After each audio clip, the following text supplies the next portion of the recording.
क्या astrological chart के द्वारा पता चल जाता है कि संतान क्यों नहीं हो रही है, क्या प्रॉब्लम्स आ रही है? जिस भी व्यक्ति के 5th हाउस के अंदर कोई भी पाप ग्रह बैठ जाए, डेफिनेटली उसको संतान प्राप्ति में बहुत बाधाएं देखने को मिलेंगी ही मिलेंगी। तो चार्ट में ऐसे कौन से ग्रह होते हैं जो संतान का एक योग बनाते हैं? 5th हाउस के अंदर अगर सूर्य बैठ जाए पुत्र संतान, चंद्र बैठ जाए कन्या संतान, बुध अगर बैठ जाए तो ट्रांसजेंडर पैदा होने के योग। सुबह उठना पसंद है, सूर्य बढ़िया है।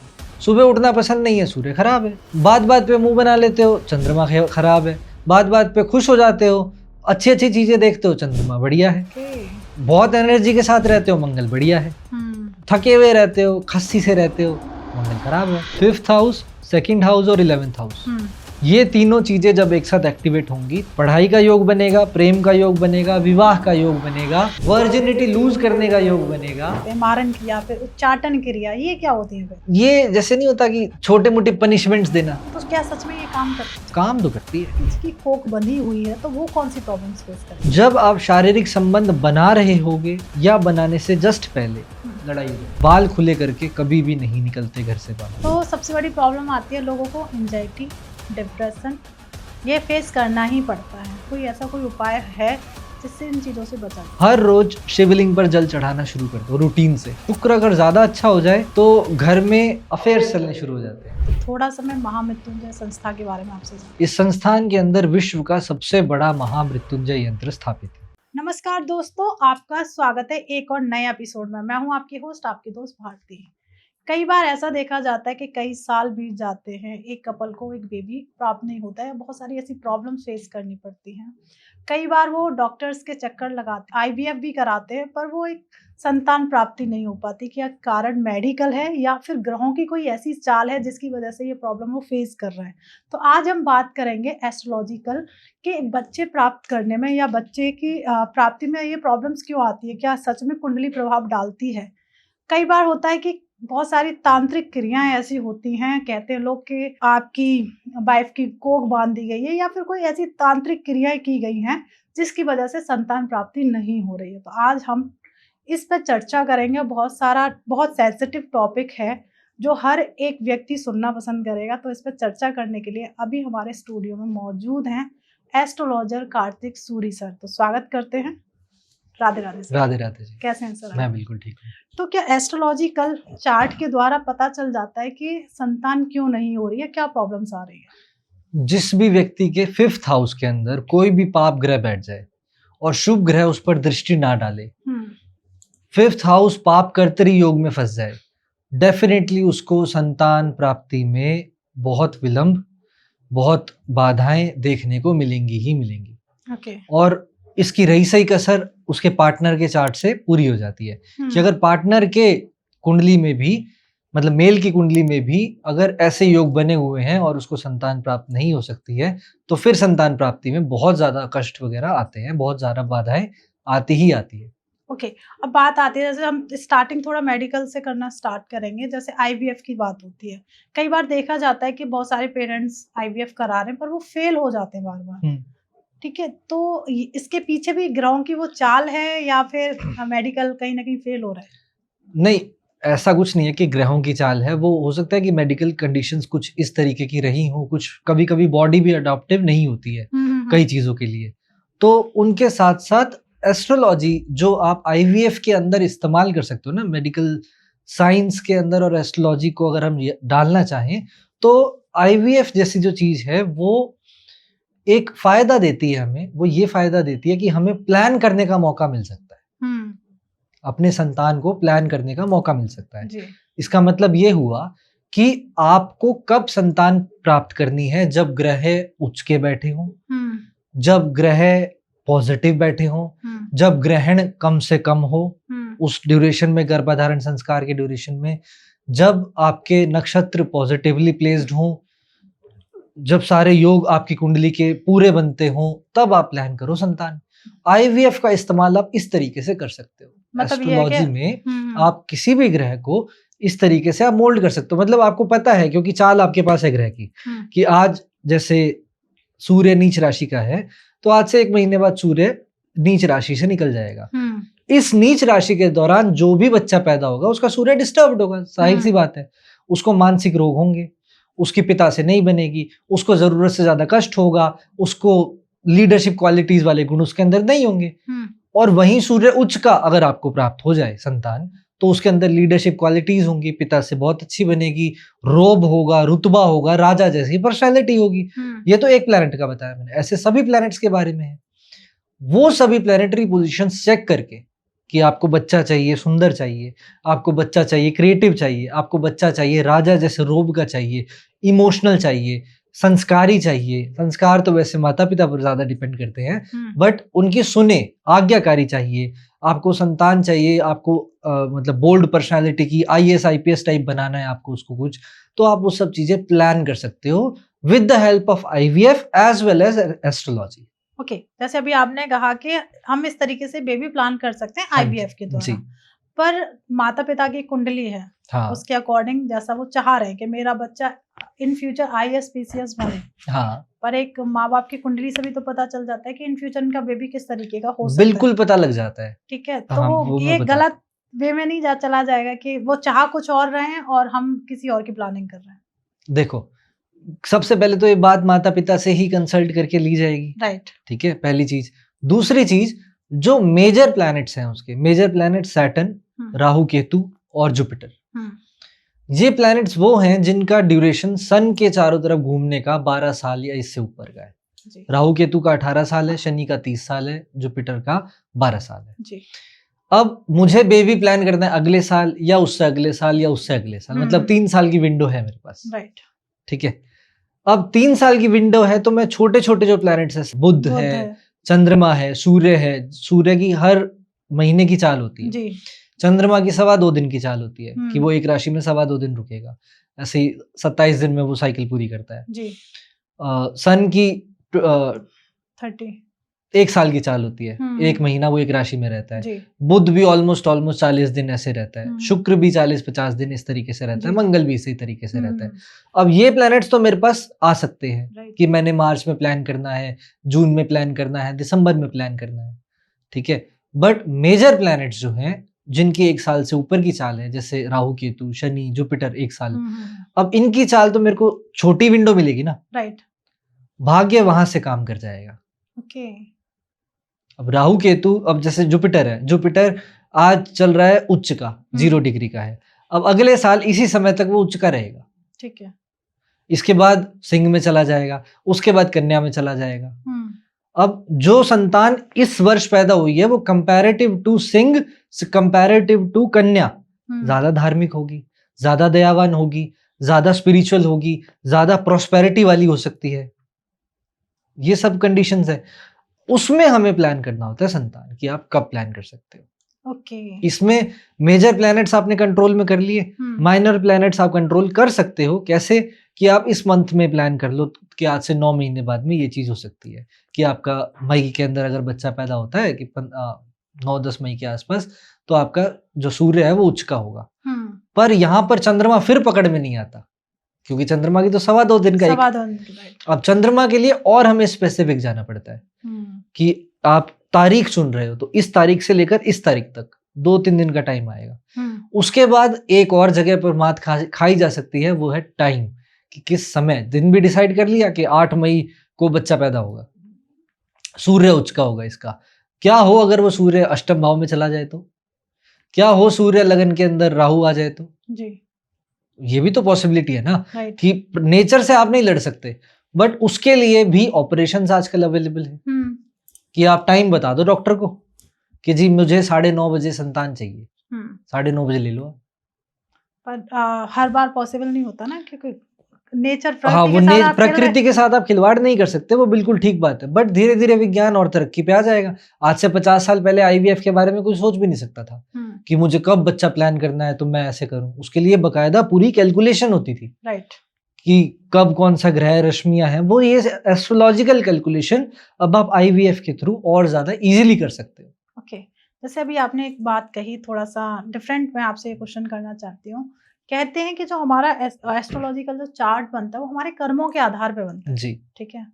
पर हम पहले से ही एक बेबी को प्लान कर रहे हैं प्रॉपर, स्टार्टिंग से लेके मंथ भी हमने काउंट किया, ईयर भी काउंट किया, डे भी किया, टाइम भी किया, ठीक है।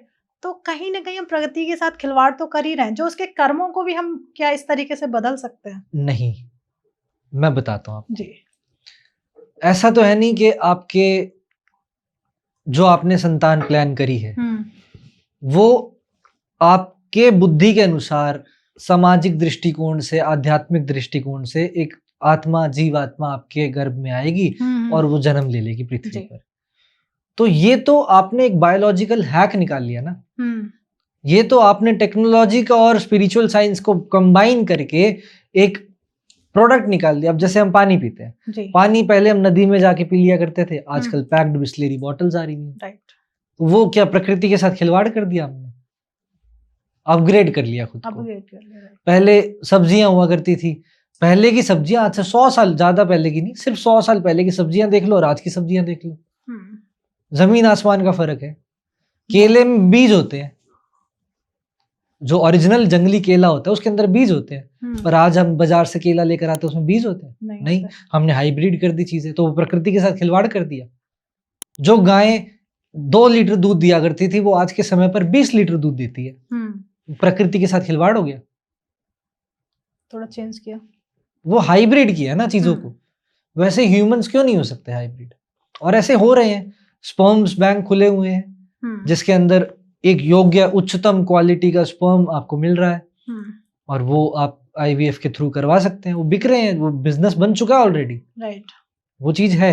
बट उससे भी ज्यादा अच्छा है कि आप अपने ही अंदर चेंजेस लेकर आओ, अपने संस्कारों को मजबूत करो, बलिष्ठ बनो, ताकि वो आपको भी फायदा करे, वो आपको भी लाभ करे, और फिर आप जो आने वाली संतान है उसकी कामना करो, बट कैलकुलेटिव तरीके से, ताकि जो बेफालतू के दोष कुंडलियों के अंदर बन जाते हैं हमारी मूर्ता के तहत वो कट जाए, वो ना बने, उससे उस संतान के जीवन में असरलता आएगी। तो ये तो हम बल्कि उसको एक वरदान दे हमारे ज्ञान का। हो सकता है उसके जो कर्म है कहीं ना कहीं उनको हम काट भी तो रहे हैं, क्योंकि हो सकता है वो बहुत सारे दोष लेके आए। वो देखो क्या होता है, नेचर अपने हिसाब से चल जाती है। कर्म काटने होंगे तो अनंत अंबानी भी बहुत मोटा हो जाएगा, ठीक है, वो 6 पैक्स एब्स नहीं लाएगा, और फिर उसको उससे ठीक करना होगा तो पतला भी हो जाएगा। समझ गए? मतलब सिंपल सा है कि कर्म तो कटेंगे ही कटेंगे, कैसे भी काट लो, काट नहीं पड़ेंगे, चाहे एस्ट्रोलॉजिकल चार्ट को कितना भी। हाँ, बट ये है कि आपको कहाँ काटने अपने कर्म, वो सिलेक्ट कर सकते हो। आपको झुग्गी झोपड़ी में काटने हैं, एवरेज घर में काटने हैं, या अंबानी के घर में काटने हैं, अंबानी जैसे घर में काटने हैं ठीक है, वो आप अपने एस्ट्रोलॉजिकल चार्ट से फायदा उठा सकते हो उस चीज का। पर कर्म काटने पड़ेंगे। ठीक है, मतलब ये एक सिंपल सा है कि आप कितना भी कैलकुलेट कर लो, पर आपके कर्मों में जो लिखा हुआ है हाँ, वो आपको मिलेगा, काटना पड़ेगा, बिल्कुल। ठीक है, तो ऐसे ही हम एस्ट्रोलॉजी पे वापस आ जाते हैं, चार्ट पे। तो चार्ट में ऐसे कौन से ग्रह होते हैं जो संतान का एक योग बनाते हैं?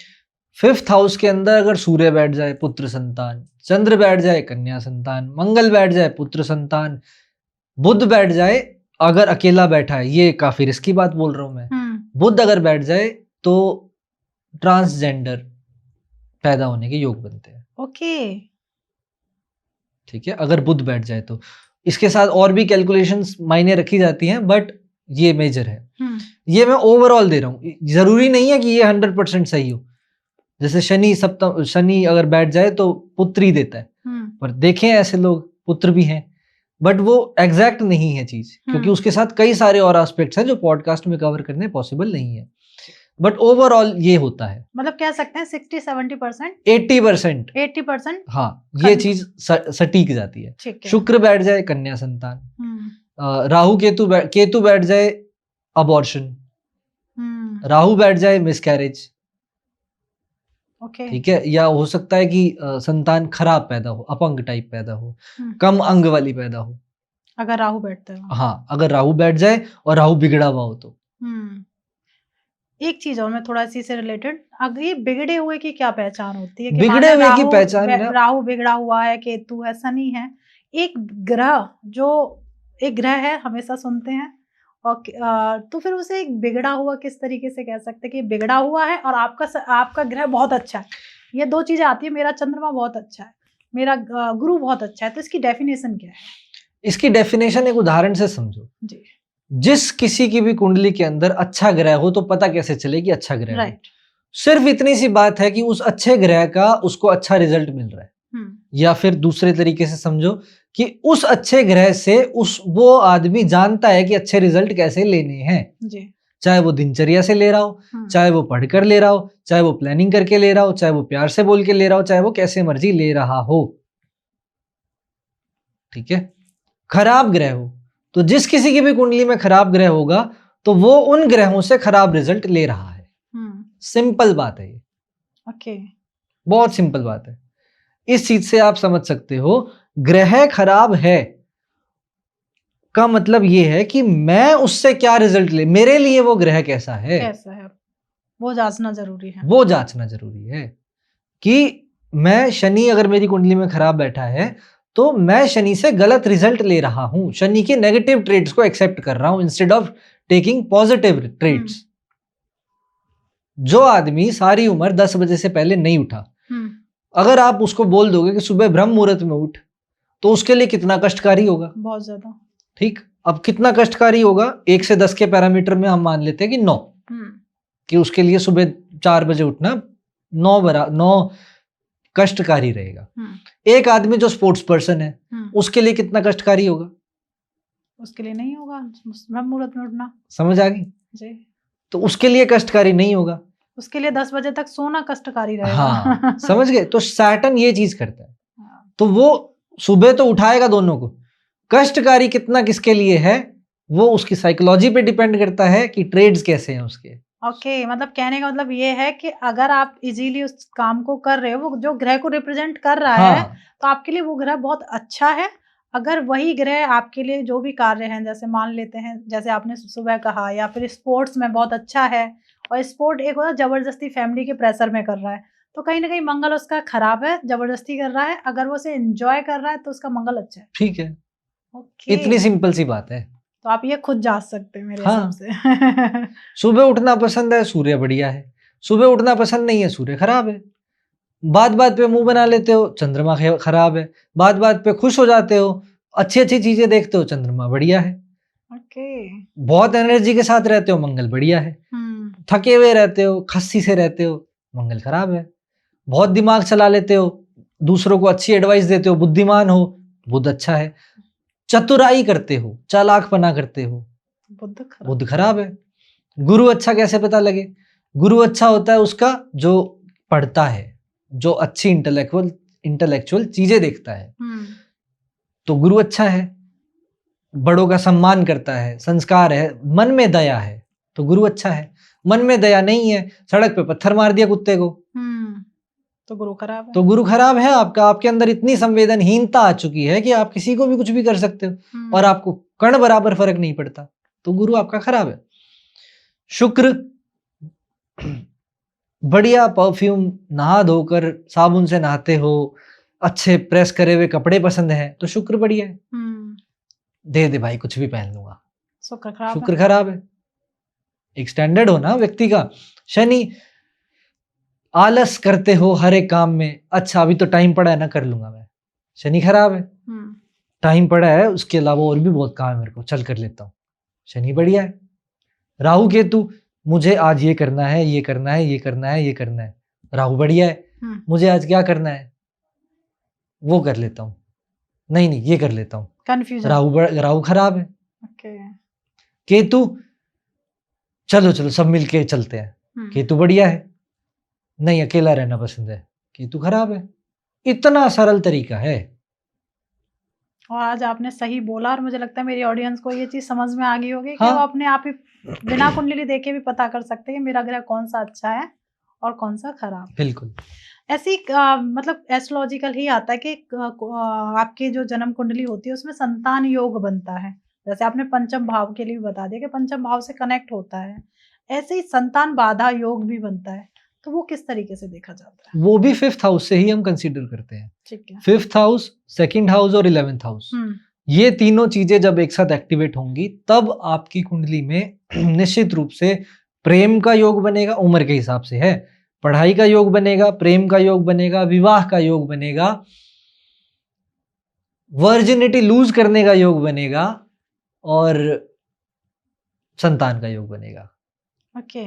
ये सभी योग इसी जगह से बनते हैं। ठीक है, अब उम्र आ गई कि भाई अब संतान का योग का टाइम आ गया। अब उस जगह पर गोचर में आपके 5th हाउस में अगर कोई पाप ग्रह आ जाए, उस साल संतान मत करना, बिल्कुल मत करना। कुंडली में गुरु नीच का हो जाए, संतान मत करना, 1 साल डिले कर दो। ठीक है, एस्ट्रोलॉजर यहाँ पर इंपॉर्टेंस रोल प्ले करता है। शनि बहुत खराब चल रहा है, तो फिर मत करो, जब तक टाल सकते हो टालो, फिर कर लेना। अब कुंडली के अंदर हमें पता लग गया भाई ये गड़बड़ आ गई है, तो कुंडली में ऐसे ग्रहों के योग भी बनते हैं कि राहु केतु पंचम से दृष्टि संबंध में हो, बहुत सारे पाप ग्रह बैठ गए। ठीक है, और पाप कर्तरी योग मतलब 4th हाउस में और आपके 6th हाउस में दोनों जगह पाप ग्रह बैठ गए, या कोई क्रूर ग्रह दृष्टि डाल रहा हो, या उग्र मंगल या नीच राशि का मंगल बैठ गया, या 5th हाउस के अंदर कोई भी ग्रह नीच का हो गया हो, तो फिर बाधाएं देनी शुरू कर देते हैं। ओके। ये सब के सब इंडिकेशंस हैं खराब संतान पर पैदा होने की। खराब इन द सेंस या तो जिद्दी हो जाएगा, या बात नहीं मानेगा, या बदतमीज हो जाएगा, या आपकी सुनना बंद कर देगा, या शारीरिक कष्ट कोई हो सकता है, या बस दुख देने ही के लिए पैदा हुआ है, बोझ पैदा हुआ है। ऐसी ऐसी चीजें आपको जरूर सुनने को मिली होगी जो ऐसे ही कैलकुलेट करी जाती। मतलब ये तो सुनने को मिलता है कि इसकी संतान बहुत बिगड़ी हुई है। ठीक है, ऐसे ही मान लेते हैं शादी के कई साल बीत चुके हैं और कोई बेबी नहीं हो रहा है, और एस्ट्रोलॉजिकल उन्होंने कई लोगों को देखा है चार्ट एकदम ठीक है, तो मेडिकल भी ठीक है, तो क्या प्रॉब्लम वो फेस करते हैं उनके बेबी नहीं आता है, एस्ट्रोलॉजिकल योग भी बहुत अच्छे चल रहे हैं और मेडिकल में कोई भी प्रॉब्लम्स फेस हो ही नहीं रही है कि इसको ये प्रॉब्लम इस वजह से बेबी नहीं हो रहा है, तो उस दौरान क्या ऐसी प्रॉब्लम्स है कि बच्चा नहीं हो रहा है? सबसे बड़ी ये जो आपका प्रश्न है ना, ये वाला क्वेश्चन अक्सर वो लोग पूछते हैं जिनका गोचर 5th हाउस से चल रहा हो राहु का। ओके। राहु का गोचर का मतलब होता है ऐसे भ्रम हो जाना कि कोख बांध दी। राहु का 5th हाउस से गोचर का मतलब होता है ऐसे भ्रम हो जाना कि यार समझ ही नहीं आ रहा क्या प्रॉब्लम है, सब कुछ करा के देख लिया, नहीं चल रही बात, नहीं बन रही बात। फिर उसे क्या करना चाहिए उस दौरान? उसको पेशेंस रखना चाहिए, या फिर अपने राहु का इलाज करे। अब मैं आपको ऐसी रेमेडी बता रहा हूं जिससे कि 3 महीने में कोई भी मेडिकल प्रॉब्लम हो, यही ना हो कि भाई है ही नहीं ओवरीज वगैरह या कोई भी प्रॉब्लम हो, मतलब जो बच्चे को कैरी नहीं कर सकती वो हाँ, चीज वैसी कोई भी प्रॉब्लम ना हो। ठीक है, बट मेडिकली सब ठीक रहे, वो रेमेडी बता रहा हूं जिससे ये सब चीजें 3 महीने में सॉल्व हो जाएंगी। 2 उपाय बता रहा हूं। हर रोज गन्ने का जूस पीना शुरू करो, 1 दाना चूने का डालकर। चूना जो वो आता है पान के अंदर जो डलता हाँ, है, वो 1 दाना चूने का गन्ने के जूस में डालकर सुबह सुबह खाली पेट पीना शुरू करो। ठीक है, खाली पेट नहीं पी सकते, नहीं मिल रहा सुबह सुबह, दिन में कभी भी पी लो, हस्बैंड वाइफ दोनों। ठीक है, सिर्फ 3 महीने। कोई भी प्रॉब्लम हो, हस्बैंड को सेक्सुअली कोई भी प्रॉब्लम हो, फीमेल को कोई भी प्रॉब्लम हो, कैसी भी प्रॉब्लम, खत्म। ठीक है, खत्म हो जाएगी। दूसरा ये आयुर्वेद का भी उपाय है और ये मंगल का भी उपाय है। दूसरा मंगल का उपाय है पान चूने वाला मीठा गुलकंद का खाना शुरू कर दो 3 महीने तक, दोनों हस्बैंड वाइफ दोनों। बस सारे चक्कर बच जाएंगे आईवीएफ सेंटर्स के। क्या बात है, मतलब इससे आसान रेमेडी तो नहीं हो सकती? इससे आसान नहीं हो सकती। अब 3 महीने नहीं खा सकते तो मेरे पास आज मैं खिला दूंगा। नहीं, सबसे अच्छी बात तो ये है ना कि पान खाने के लिए मिल रहा है, और क्या चाहिए। ठीक है, सिर्फ ये रेमेडी कर लो और 100% लिखवा लो, ये उपाय कर लो दोनों 3 महीने तक, दोनों हस्बैंड वाइफ, कोई भी समस्या हो खत्म हो जाएगी। ओके, जैसे अभी आपने रेमेडी दिया है, पर इससे पहले आपने एक बात की थी कोख बंधन या कोख बांधी, तो ये आपने गोचर से ऐड किया, पर ये तो मैंने सुना है कि एक तांत्रिक क्रिया होती है। तांत्रिक क्रिया होती है, निश्चित रूप से होती है। जब हम, ये होती कब है पता है? जब हम अपने कपड़े बाहर गरीबों को देना शुरू कर देते हैं, पहने हुए कपड़े। अच्छा, अगर हम वो धुले हुए दो तो नहीं होता क्यों है? देने हैं, फेंक दो उन कपड़ों को काट के। ओके, अपने पहने हुए कपड़े किसी को नहीं किसी को नहीं देने चाहिए। और अगर मजबूरी ही हो जाए कि देने ही देने हैं, तो नमक के पानी में धोकर देना शुरू करो। ओके। जो भी लोग अपने पहने हुए कपड़े देते हैं गरीबों को, इस मंशा से, अपने काम वालियों को इस मंशा से देते हैं कि यार पहन लेगा, दान कर रहा हूँ, 80% बेड़ा गर्क कर रहे हैं अपना। 80% लोग देते हाँ, होंगे। बेड़ा गर्क कर रहे हैं अपना। ऐसी नेगेटिविटी छाएगी ना दिमाग में और सारे जीवन में, कुछ कहने का हिसाब नहीं होगा। और सबसे ज्यादा तंत्र प्रयोग यहीं से शुरू होते हैं। ओके, कपड़ों अगर से। तंत्र की बात ही करनी है तो सबसे ज्यादा तंत्र प्रयोग यहीं से ही शुरू होते हैं। सबसे पहले तो हम इसी पे आना ही चाहती हूँ मैं। तो आपके लिए, जैसे लोग कहते हैं ब्लैक मैजिक होता है, गलत कामों के लिए तंत्र किया जाता है, कार्तिक सर के लिए तंत्र क्या है? तंत्र की डेफिनेशन क्या है? जो तन से तार दे, जो तन से आपको बाहर ले जाए, वो तंत्र है। तंत्र इस संसार का वो महत्वपूर्ण ज्ञान है जो भारत में ही खोज हुई है, फिलॉसफी हुई है इस पर पूरी की पूरी। इसको वाम अंग कहा गया है, वाम मार्ग कहा गया है। वाम मार्ग मतलब उल्टे हाथ का मार्ग। उल्टे हाथ से तंत्र का जो प्रॉपर जो तरीका होता है ना, वो इतना आध्यात्मिक है कि मुझे सब में परमात्मा दिख रहा है। इस थॉट को इतनी गहराई के साथ स्वीकार कर लो जिसकी कोई कहने की हद नहीं है। जो व्यक्ति इस थॉट को स्वीकार कर लेता है, उसको इस जल में भी परमात्मा दिखेगा और शमशान में जो मुर्दा जल रहा है उससे भी कोई घृणा नहीं आएगी। जो अघोरी, जो तांत्रिक होते हैं ना, वो शमशान पर, चिता पर रोटी सेक कर वो खा लेते हैं। क्यों? उनका दिमाग इतना परिपक्व है। कोई मान लो नॉनवेज खा रहा हो आपके साइड में, तो आप खाना खा लोगे? मैं तो नहीं खा पाओगे ना। क्यों नहीं खा पाओगे? क्योंकि आपका दिमाग इतना मजबूत नहीं है कि आप अपनी सब्जी को सब्जी की तरह देख पाओ। आपका ध्यान उधर जाएगा। आप सोचो उस तांत्रिक का दिमाग कितना मजबूत होगा जो मुर्दे में भी परमात्मा को देख रहा है। बहुत सारे लोग तो कुछ मुर्दे की कुछ चीजें भी खा मुर्दे की खोपड़ी में खाना खाया जाता है। कपाल में कई चीजें होती है। तो वो जैसे ये वाला टॉपिक छेड़ तो रहे हो आप पर जैसे कपाल जो होता है वो किस व्यक्ति का कपाल है उस पर बात डिपेंड करती है। अच्छा, तो ये मतलब अघोरी जो होते हैं बहुत रिसर्च करके वो सारी चीजें। हाँ, तो आपको क्या लग रहा है ऐसे उठा लेते हैं किसी का भी? कपाल की सिलेक्शन जो होता है वो उस कपाल का सिलेक्शन होता है जिसका दिमाग ज्यादा यूज ना हुआ हो, जिसके दिमाग पर लाइनें ना हो, ज्यादा सलवटे ना हो। अब स्कल पर मार्किंग्स आ जाती है। एक तो खोपड़ी गोल हो जाती है ज्यादा यूज करने से। आपने ये बात नोट करी होगी शायद कि जो व्यक्ति ज्यादा बुद्धिमान होता है उसकी खोपड़ी गोल होती है।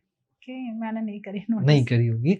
तो जैसे जैसे जैसे दिमाग का विकास होता है, जैसे ओशो की खोपड़ी कितनी गोल थी। जो गंजे जो लोग होते हैं ना, उनको देखना एक बार, खोपड़ी पूरी प्रॉपर गोल होती है।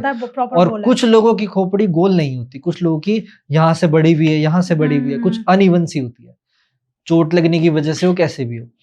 और वहीं कुछ लोग जो दिमाग का इस्तेमाल बिल्कुल भी नहीं करते, मूड बिल्कुल, उनकी खोपड़ी काम आती है। अच्छा, क्योंकि उनकी खोपड़ी पर न्यूरॉन्स के निशान सबसे कम होते हैं। उन्होंने इसका इलेक्ट्रिक इंपल्स दौड़ रहे हैं ना हमारे न्यूरॉन्स में, दिमाग में, तो वो इलेक्ट्रिसिटी मार्क तो छोड़ेगी, बिल्कुल छोड़ेगी। मार्क बुक सबसे कम हो तो वो खोपड़ी काम आती है। इतना वैज्ञानिक है ये तंत्र मार्ग। और समुद्र में से एक गिलास पानी निकाल लिया, वो सारा का सारा ब्लैक मैजिक मान लो, वो सारा का सारा मारण, वशीकरण, उच्चाटन, जो भी बोलना है बोलते रहो सबको। जो हम तंत्र को जानते हैं वो सिर्फ एक गिलास तंत्र है। जो है वो बाहर है। जैसे अभी आपने बताया कहीं ना कहीं तंत्र को लेके सीधे सीधे भगवान के साथ आपने जोड़ दिया कि हम भगवान के साथ, भगवान का डायरेक्ट संपर्क है और हम लोगों से ज्यादा करीब के लोग हैं वो, है ना। पर जो लोग हैं, अगर मैं तंत्र की एक डेफिनेशन या पहचान आप बहुत सारे लोगों को आप भी मिले हो, ऐसा नहीं कि मैं ही हूँ, उनकी जो एक धारणा और जो एक सोचने की क्षमता है कि तंत्र तो गलत है, अरे ये तो तांत्रिक है, इसे तो घर में ही नहीं बिठाना चाहिए। ये सुनने के लिए आपने भी सुना होगा, एक तांत्रिक से कोई काम नहीं कराना चाहिए, नहीं तो घर का बेड़ा गर्क हो जाता है। इस तरीके की धारणाएं हमेशा सुनने के लिए आती हैं। जब इतना पवित्र है और कहते हैं शिव जी के द्वारा ये प्राप्त हुआ तंत्र, तो इतनी नेगेटिव धारणाएं क्यों है तंत्र को लेकर? हम सुन लेते हैं, हम समझते नहीं है, हम रिसर्च नहीं करते उस पर, कभी भी नहीं करते। ठीक है। और जो बिगड़ैल स्टूडेंट्स होते हैं ना, बिगड़ैल स्टूडेंट्स, कि भाई तू एक काम कर, क्या चाहिए तेरे को, मुझे सिद्धि चाहिए, ये मंत्र का जाप कर ले, इतनी बार सिद्ध हो जाएगा। ठीक है, चला गया, कर लिया, अब बस हो गया मेरे तो काम। अब मेरे काम करने शुरू कर गया, मैंने कुछ 8-10 प्रक्रियाएं सीख ली, वशीकरण की, सम्मोहन की, उच्चाटन की, और मैं फिर चलता हूँ अपने काम करने। मारण की सीख ली, अब वो चीजें सीख ली मैंने, तो अब मैं दूसरों के काम करने शुरू कर दिए। फिर क्या होता है कि इस फील्ड में थोड़ा पैसा कम है। ठीक, तंत्र कौन सीखेगा? IITN तो सीखेगा नहीं, बिल्कुल नहीं। कौन सीखेगा? गांव का कोई आदमी, क्योंकि या जिसको respect नहीं परमात्मा है। को प्राप्त करना हो वो सीखेगा। अब कोई IITN जैसा व्यक्ति सीखेगा नहीं, IITN नहीं सीख रहा तो भाई पैसों से तो जाहिर सी बात है लोअर क्लास का आदमी होगा, अब उसको पैसे चाहिए। ठीक है, क्योंकि जरूरी नहीं है कि हर तांत्रिक बहुत आध्यात्मिक भी हो, पर ये जरूरी है कि हर आध्यात्मिक तंत्र से बड़ा होता है, हर आध्यात्मिक व्यक्ति तंत्र से बहुत बड़ा होता है। और तंत्र सिर्फ एक मार्ग है अध्यात्म को प्राप्त करने का, जैसे बहुत सारे अलग अलग मार्ग हैं। चक्र की बात करें तो स्वादिष्ठान चक्र से रिप्रेजेंट करता है तंत्र। तंत्र में अर्थ होता है कि आप शरीर से रिलेटेड सभी चीजों को भोग लो, सभी चीजों को जान लो। जैसे एक कहानी है सैलोपा के संबंध में कि 84 सिद्ध में से एक सिद्ध हुए हैं, और बहुत ज्यादा प्रखांड, यूं समझ लो कि वैज्ञानिक ही हुए, महर्षि टाइप हुए। अब वो जो व्यक्ति थे, सैलोपा के आश्रम में कोई व्यक्ति आया और उन्होंने बोला कि भाई आपके शिष्यों से मिलना, और वो तंत्र पढ़ाया करते थे। तो उनके शिष्य आए और शिष्य को बुलाया और बोलता आप ही सुन लो कौन सा शिष्य को बुलाओगे। तो बोला उसको बुला लो। तो उसको बुलाया और वो आया। हाँ जी क्या करना है? तो बोलते रसोई में ना मदिरा पड़ी है, मटका भर के, वो ले आ। ठीक है। तो वो गया, 5 मिनट बाद वापस आया मटका लेके और बोलते इसको पी। तो उसने हटाया और पी लिया, पूरा पी लिया, और वो चला गया। तो फिर उससे पूछा बुला के दोबारा उसको कि तेरे को 5 मिनट क्यों लग गई, रसोई तो ये रही। तो बोला कि वहां पर है ना 2 मटके पड़े थे, दोनों में शराब थी, तो मुझे पता था कि आप ये पिलवाओगे, तो मैंने पहले पी कर देखा और ये जाना कि मैं हिल तो नहीं गया, क्या मैं डोल तो नहीं जाऊंगा। समझे? ये शराब वैसा ही रिएक्ट कर रही है जैसा मर्तबान में रखी हुई है, मैं इस शराब के वशीभूत होकर तो नहीं कुछ कर जाऊंगा। इसलिए मैंने अपने आप को परख लिया पहले कि हाँ मैं कुछ नहीं कर सकता, ये शराब कुछ नहीं करेगी, मेरा बिगाड़ नहीं सकती, मेरा होश इससे प्रगाढ़ है, मेरा होश इससे ऊपर है। फिर उसने दोबारा एक मटका पिया उनके सामने, वो सरल रूप से चला गया। तो ये तंत्र की ताकत है। आप होश में हो, मतलब पूर्ण होश में हो, पूर्ण होश में हो। ये तंत्र की ताकत है कि आप जागृत हो। तो ये चीज सिखाई जाती है तंत्र से, पर हम मूर्तावश गलत चीजों की तरफ बढ़ रहे हैं। तो जो ये लोग मार्डन क्रिया करते हैं, मारन क्रिया या फिर उच्चाटन क्रिया, ये क्या होती है फिर? ये जैसे नहीं होता कि छोटे मोटे पनिशमेंट्स देना, तो क्या सच में ये काम करते हैं? काम तो करती है, मतलब ये है कि किसी का है तो है, मारण कर दिया गया तो गया व्यक्ति। हाँ ये चीज हो सकती है, पॉसिबिलिटीज हैं, क्योंकि आजकल व्यक्तियों के दिमाग में भी कहाँ दम है, व्यक्तियों के दिमाग में भी कहाँ दम। एक आर्कियोलॉजिस्ट थे, वो अपने मतलब आर्कियोलॉजिस्ट के जीवन क्या होता है कि वो एक जगह पर टिकते नहीं है, वो अलग अलग जगहों पर रिसर्च करते हैं, ठीक है, अलग अलग जगहों को एक्सप्लोर करते हैं। अफ्रीका के एक कबीले का एक कबीले में वो एंटर हो गए, तो वो आर्कियोलॉजिस्ट है ना शॉक हो गया वो चीज देखकर। क्या था ऐसा? अफ्रीका के कबीले में एक मूर्ति बनाई जाती है। मूर्ति कैसी, जरूरी नहीं है कि मूर्ति, अब ये मैं बहुत ही मतलब एक वैसी बात बता रहा हूँ जो गोपनीय बात है। अब मूर्ति शक्ल एग्जैक्ट उस व्यक्ति से मैच हो ऐसा नहीं, मूर्ति बनाते समय मुझे भाव उस व्यक्ति का आए, जिसके लिए मैं वो कर रहा हूँ, जिसको मैं उस मूर्ति में प्राण प्रतिष्ठा करना चाह रहा हूँ, जिसकी फॉर एग्जाम्पल कि मेरी मूर्ति किसी ने बना ली, ठीक है, अब मूर्ति वो बन गई, उसके बाद में उससे बात करे, उससे संबंध स्थापित करे, ठीक है, 1 महीने के लगभग ये प्रोसीजर चलता था। वो आर्कियोलॉजिस्ट उस अफ्रीका के कबीले में 2.5 साल रहा और पूरे 2.5 साल ये चीज सोचता रहा कि ऐसी भी कोई चीज हो सकती है। फिर उस अफ्रीका के कबीले में किसी व्यक्ति को बीमार करना होता था ना, तो उसकी मूर्ति बना के उसको बोल दिया करते थे कि ये तेरे को ये बीमारी है। मतलब इतना पावरफुल। हाँ, उसमें बोल दिया करते थे कि तेरे को ये बीमारी है, और वो व्यक्ति बीमार हो जाया करता था। ये चीज अफ्रीका में है। इंडिया में होती तो हाँ तंत्र है, वो वहां पर है कबीलों में। अलग अलग जगह पर ये सब चीजें चलती आई है। किसी को स्वस्थ भी किया जा सकता है ऐसे, मतलब पॉजिटिव वे में भी उसका हाँ, यूज किया यूज कर लो ना, आप एआई है, यूज कर लो। अब बात आती है वशीकरण की, और इतने सारे वीडियो मेरी भी वायरल है वशीकरण को लेके। वशीकरण वास्तविकता में होता है, अनडाउटेडली होता है, पर ऐसे नहीं होता जैसे हम देखते हैं सुनते हैं। वशीकरण अगर मान लो होता जैसे आप लोग सुनते हो वैसा ही होता, तो आप ही के ऊपर कोई करवा दे तो कर सकते, वो जो वीडियोस बना रहे हैं उन्हीं के बच्चों पे कोई करवा दे तो ये अगर आपको ज्ञान है वशीकरण जैसी चीज का, तो आप कहाँ मूर्तावश ये चीजें बांटते फिर रहे हो कि मेरी एक्स वापस आ जाए, किसी पे वशीकरण करवा दूं चंद रुपयों के लिए। भाई आपके घर में भी तो परिवार वाले तो लोग हो, अघोरी थोड़ी बैठे हो, परिवार वाले ही हो आप लोग भी, और आप पर भी ये स्थितियां हो सकती है। बिल्कुल। तो फिर ये चीजें सोचनी क्यों, ये चीजें कहनी क्यों? कोई एक्स वगैरह वापस नहीं आती। ऐसे केस मेरे पास रोज आते हैं। वो कोई बोलता है मैंने 30,000 खराब कर दिए, कोई बोलता है 50,000 खराब कर दिए। रोज मेरे पास आते हैं। एक्स वगैरह वापस नहीं आती है किसी भी तरह के वशीकरण से। ओके, अगर मैं मान लेते हैं जो वशीकरण है वास्तविकता में वो ये होता है कि आप खुद का वशीकरण कर पाओ। खुद पर वश है नहीं, अब खुद पर वश नहीं है तो फिर दूसरों पे ही कब्जा जमाओगे। खुद पर वश का मतलब होता है काम पर वश है, क्रोध पर वश है, लोभ पर वश है, मोह पर वश है। किस पर वश है आपका?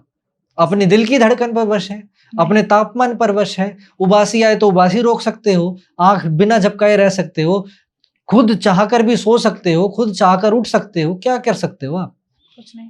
भूख ना लगे तो खा सकते हो, भूख लगी हुई है तो नहीं खा सकते। क्या है? सांस रोक सकते हो। किस चीज पर वश है आपका? किसी पर भी नहीं। तंत्र में खुद पर वश दिया जाता है,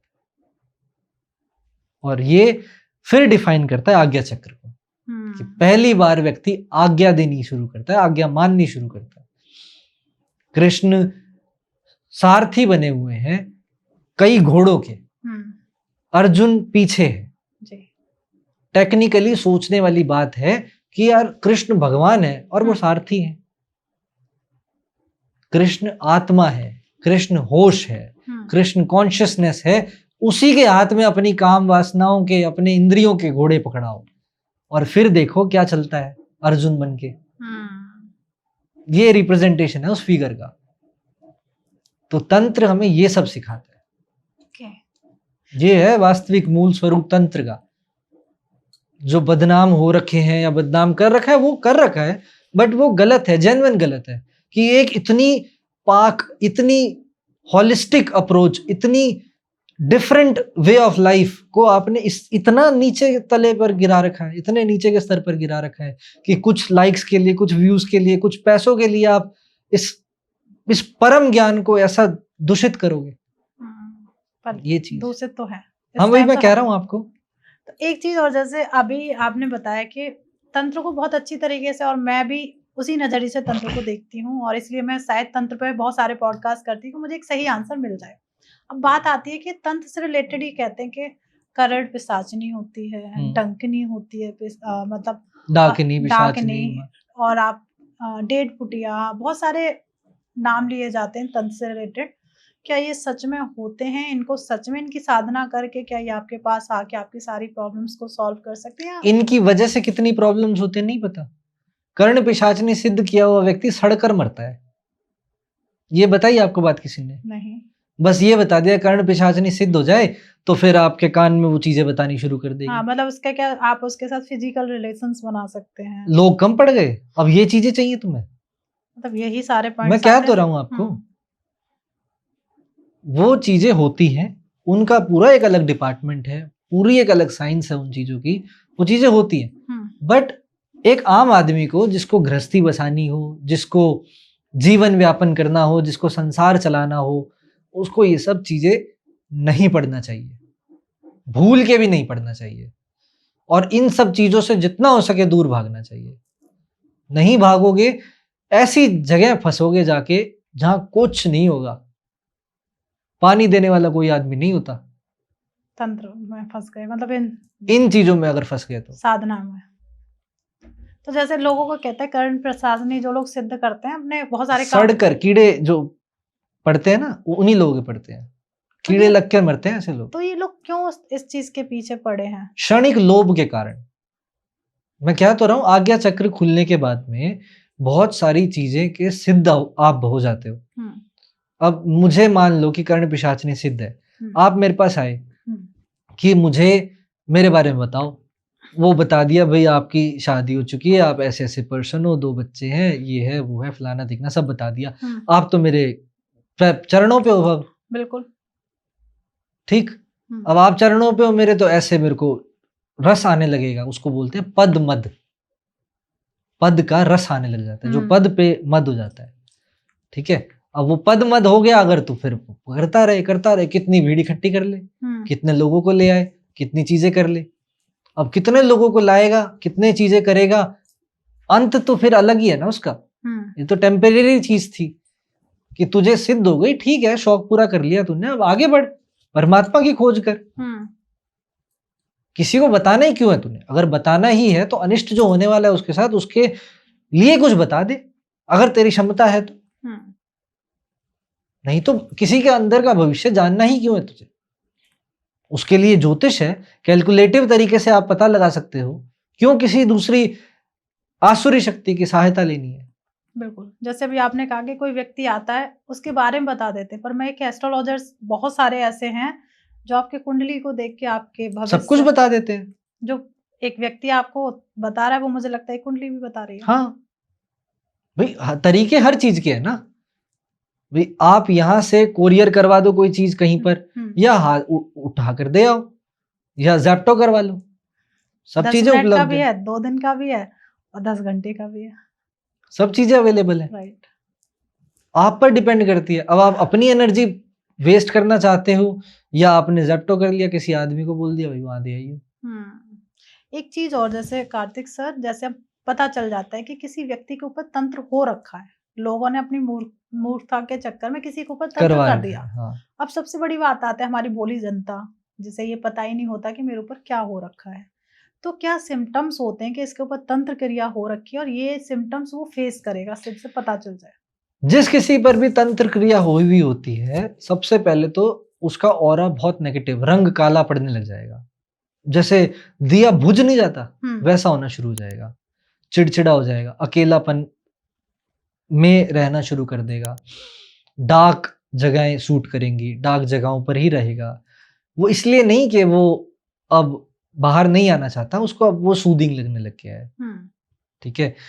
उमंग खत्म होती चली जाएगी, ये सबसे बेसिक पॉइंट है कि उमंग खत्म हो जाएगी। अगर एक बार उमंग व्यक्ति की खत्म हो गई, तो फिर अब जीवन की सब समस्याएं उसके पास है। जीवन जीने की इच्छा ही खत्म हो गई है अगर, तो अब सब समस्या उसके पास है। बिल्कुल। ठीक है। वो अब नशे भी करेगा, वो अब लड़कीबाजी में भी जाएगा, वो सराउंडिंग्स में भी जो गलत हरकतें हो रही हैं सब करेगा, सब कुछ करेगा।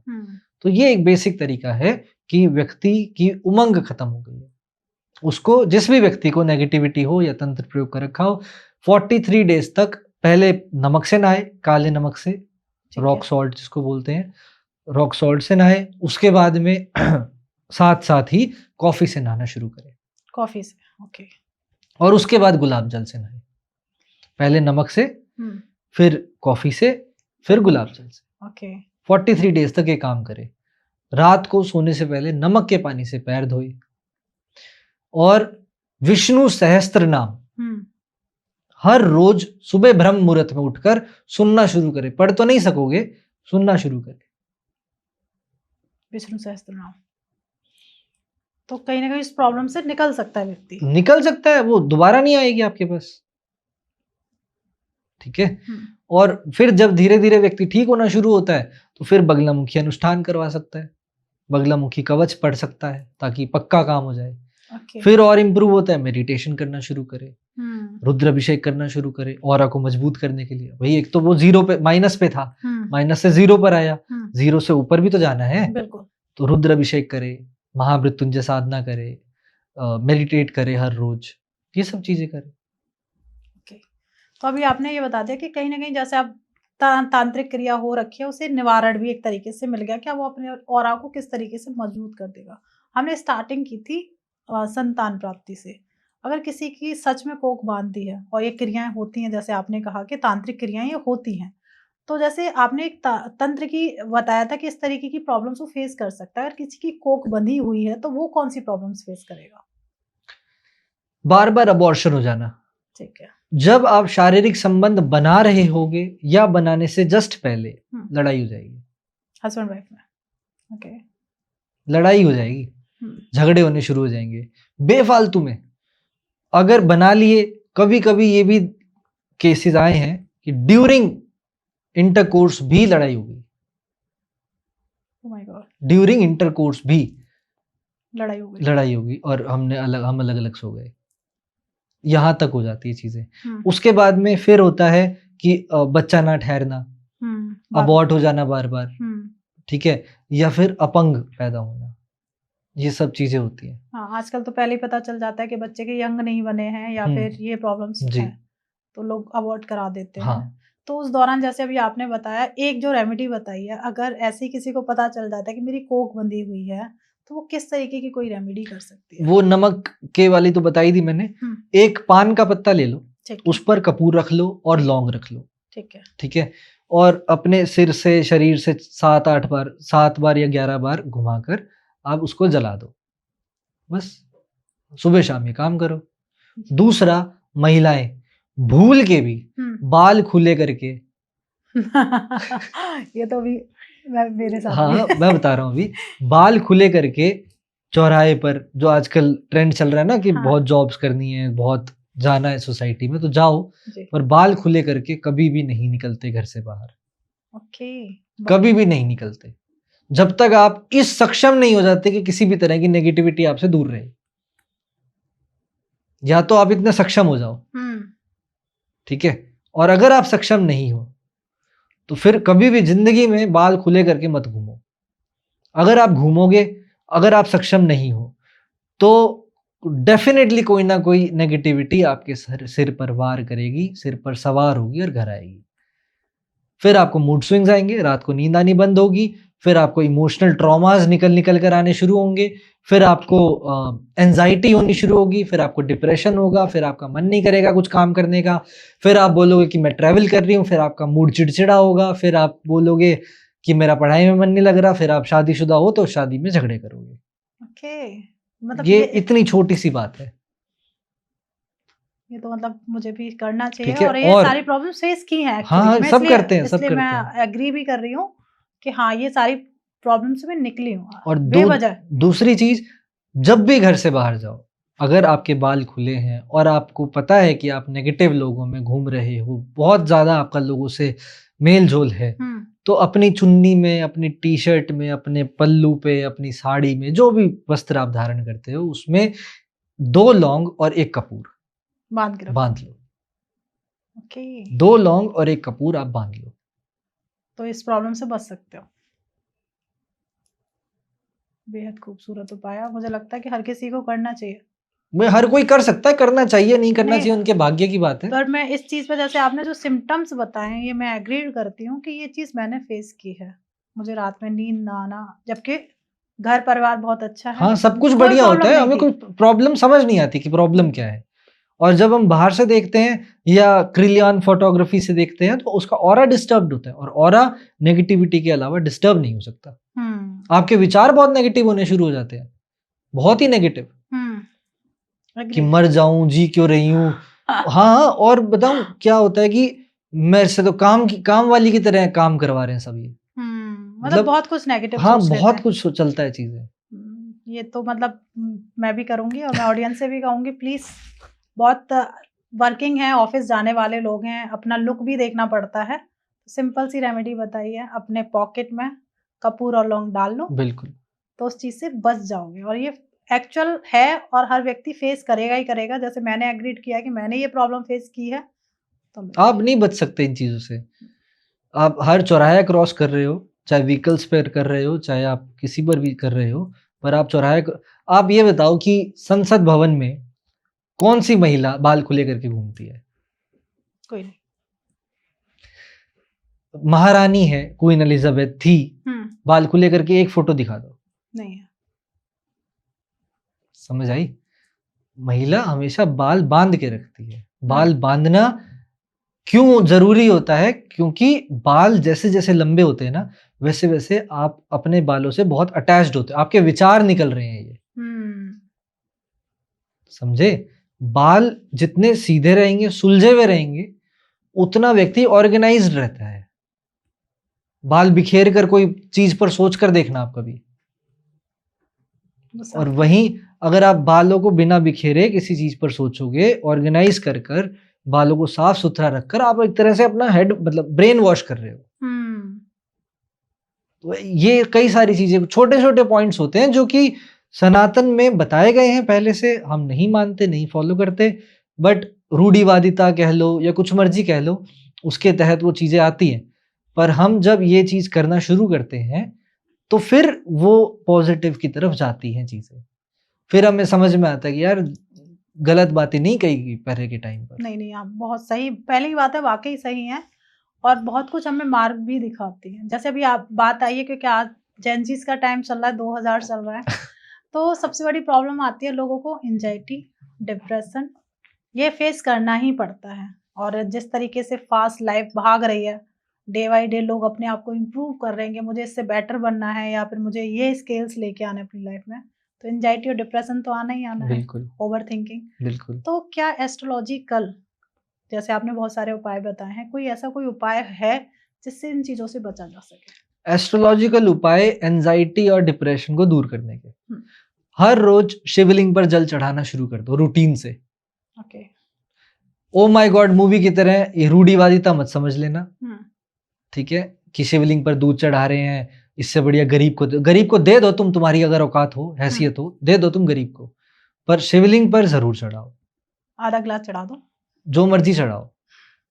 भाव से चढ़ाओ और 5 मिनट बैठो वहाँ पर। हुँ, कभी भी तो एंग्ज़ायटी नहीं होगी। ठीक है, 3 महीने ये वाला उपाय कर लो, शिवलिंग पर हर रोज़ जल चढ़ाओ और सोमवार को कच्चा दूध चढ़ाओ। ठीक है। 3 महीने कर लो, कभी भी तो एंग्ज़ायटी नहीं होगी, कभी भी डिप्रेशन नहीं होगा, कभी भी ओवरथिंकिंग नहीं होगी, कभी भी स्लीप ओवरथिंक प्रॉब्लम जो होती है, हाँ, इनसोम्निया जो होता है, वो नहीं होगा।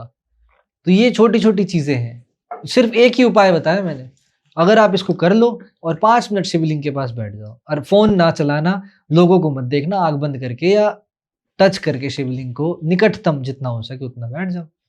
फिर देखो आपका जीवन कैसे चेंज होता है। क्या बात है, बेहद खूबसूरत। अब बात आती है, जैसे आपने जिन चीज़ों का तो बता दिया जो प्रॉब्लम्स चल रही हैं, सबसे बड़ी प्रॉब्लम्स आती है लोगों की लाइफ़ में पैसा, हुँ, शुक्र। हुँ। आज शुक्र को एक्टिवेट करना है या शुक्र से बहुत सारी पॉजिटिविटी लेनी है। जैसे आपने एक तरीका तो बता ही दिया लोगों को कि आप अपने ग्रह को पहचान सकते हो कि कौन-सा आपका सही है और कौन-सा आपको प्रॉब्लम दे रहा है। जी। अब शुक्र को बहुत एनहांस करना है और उससे पॉजिटिविटी चीज़ें लेनी है। कहीं न कहीं जब शुक्र अच्छा होता है तो मुझे लगता है घर का माहौल भी कहीं न कहीं अच्छा होता है। ज़रूरी नहीं है। शुक्र अगर ज़्यादा अच्छा हो जाए, तो घर में अफ़ेयर्स चलने शुरू हो जाते हैं। उसमें भी आएँगे। हाँ, वही मतलब ऐश्वर्य और अय्याशी दोनों ही देता है। दोनों ही देता है, करेक्ट। जब ज़्यादा आप उसे एनहांस कर लोगे तो डिपेंड करता है ना कि आप कितना कर रहे हो। तो आपने तरीका बता दिया कि कहीं न कहीं ओवर होगा तो वो चीज़ ज़्यादा होने लगेगी, राइट ना?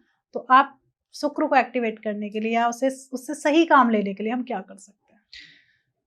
शुक्र को एक्टिवेट या फिर पॉज़िटिवली चार्ज करने के लिए आप बहुत सिंपल अपने लाइफ़ के अंदर चेंजेस कर सकते हो। वो क्या चेंजेस हैं? वो हैं कि हमेशा प्रेस करे हुए कपड़े पहनो। ओके।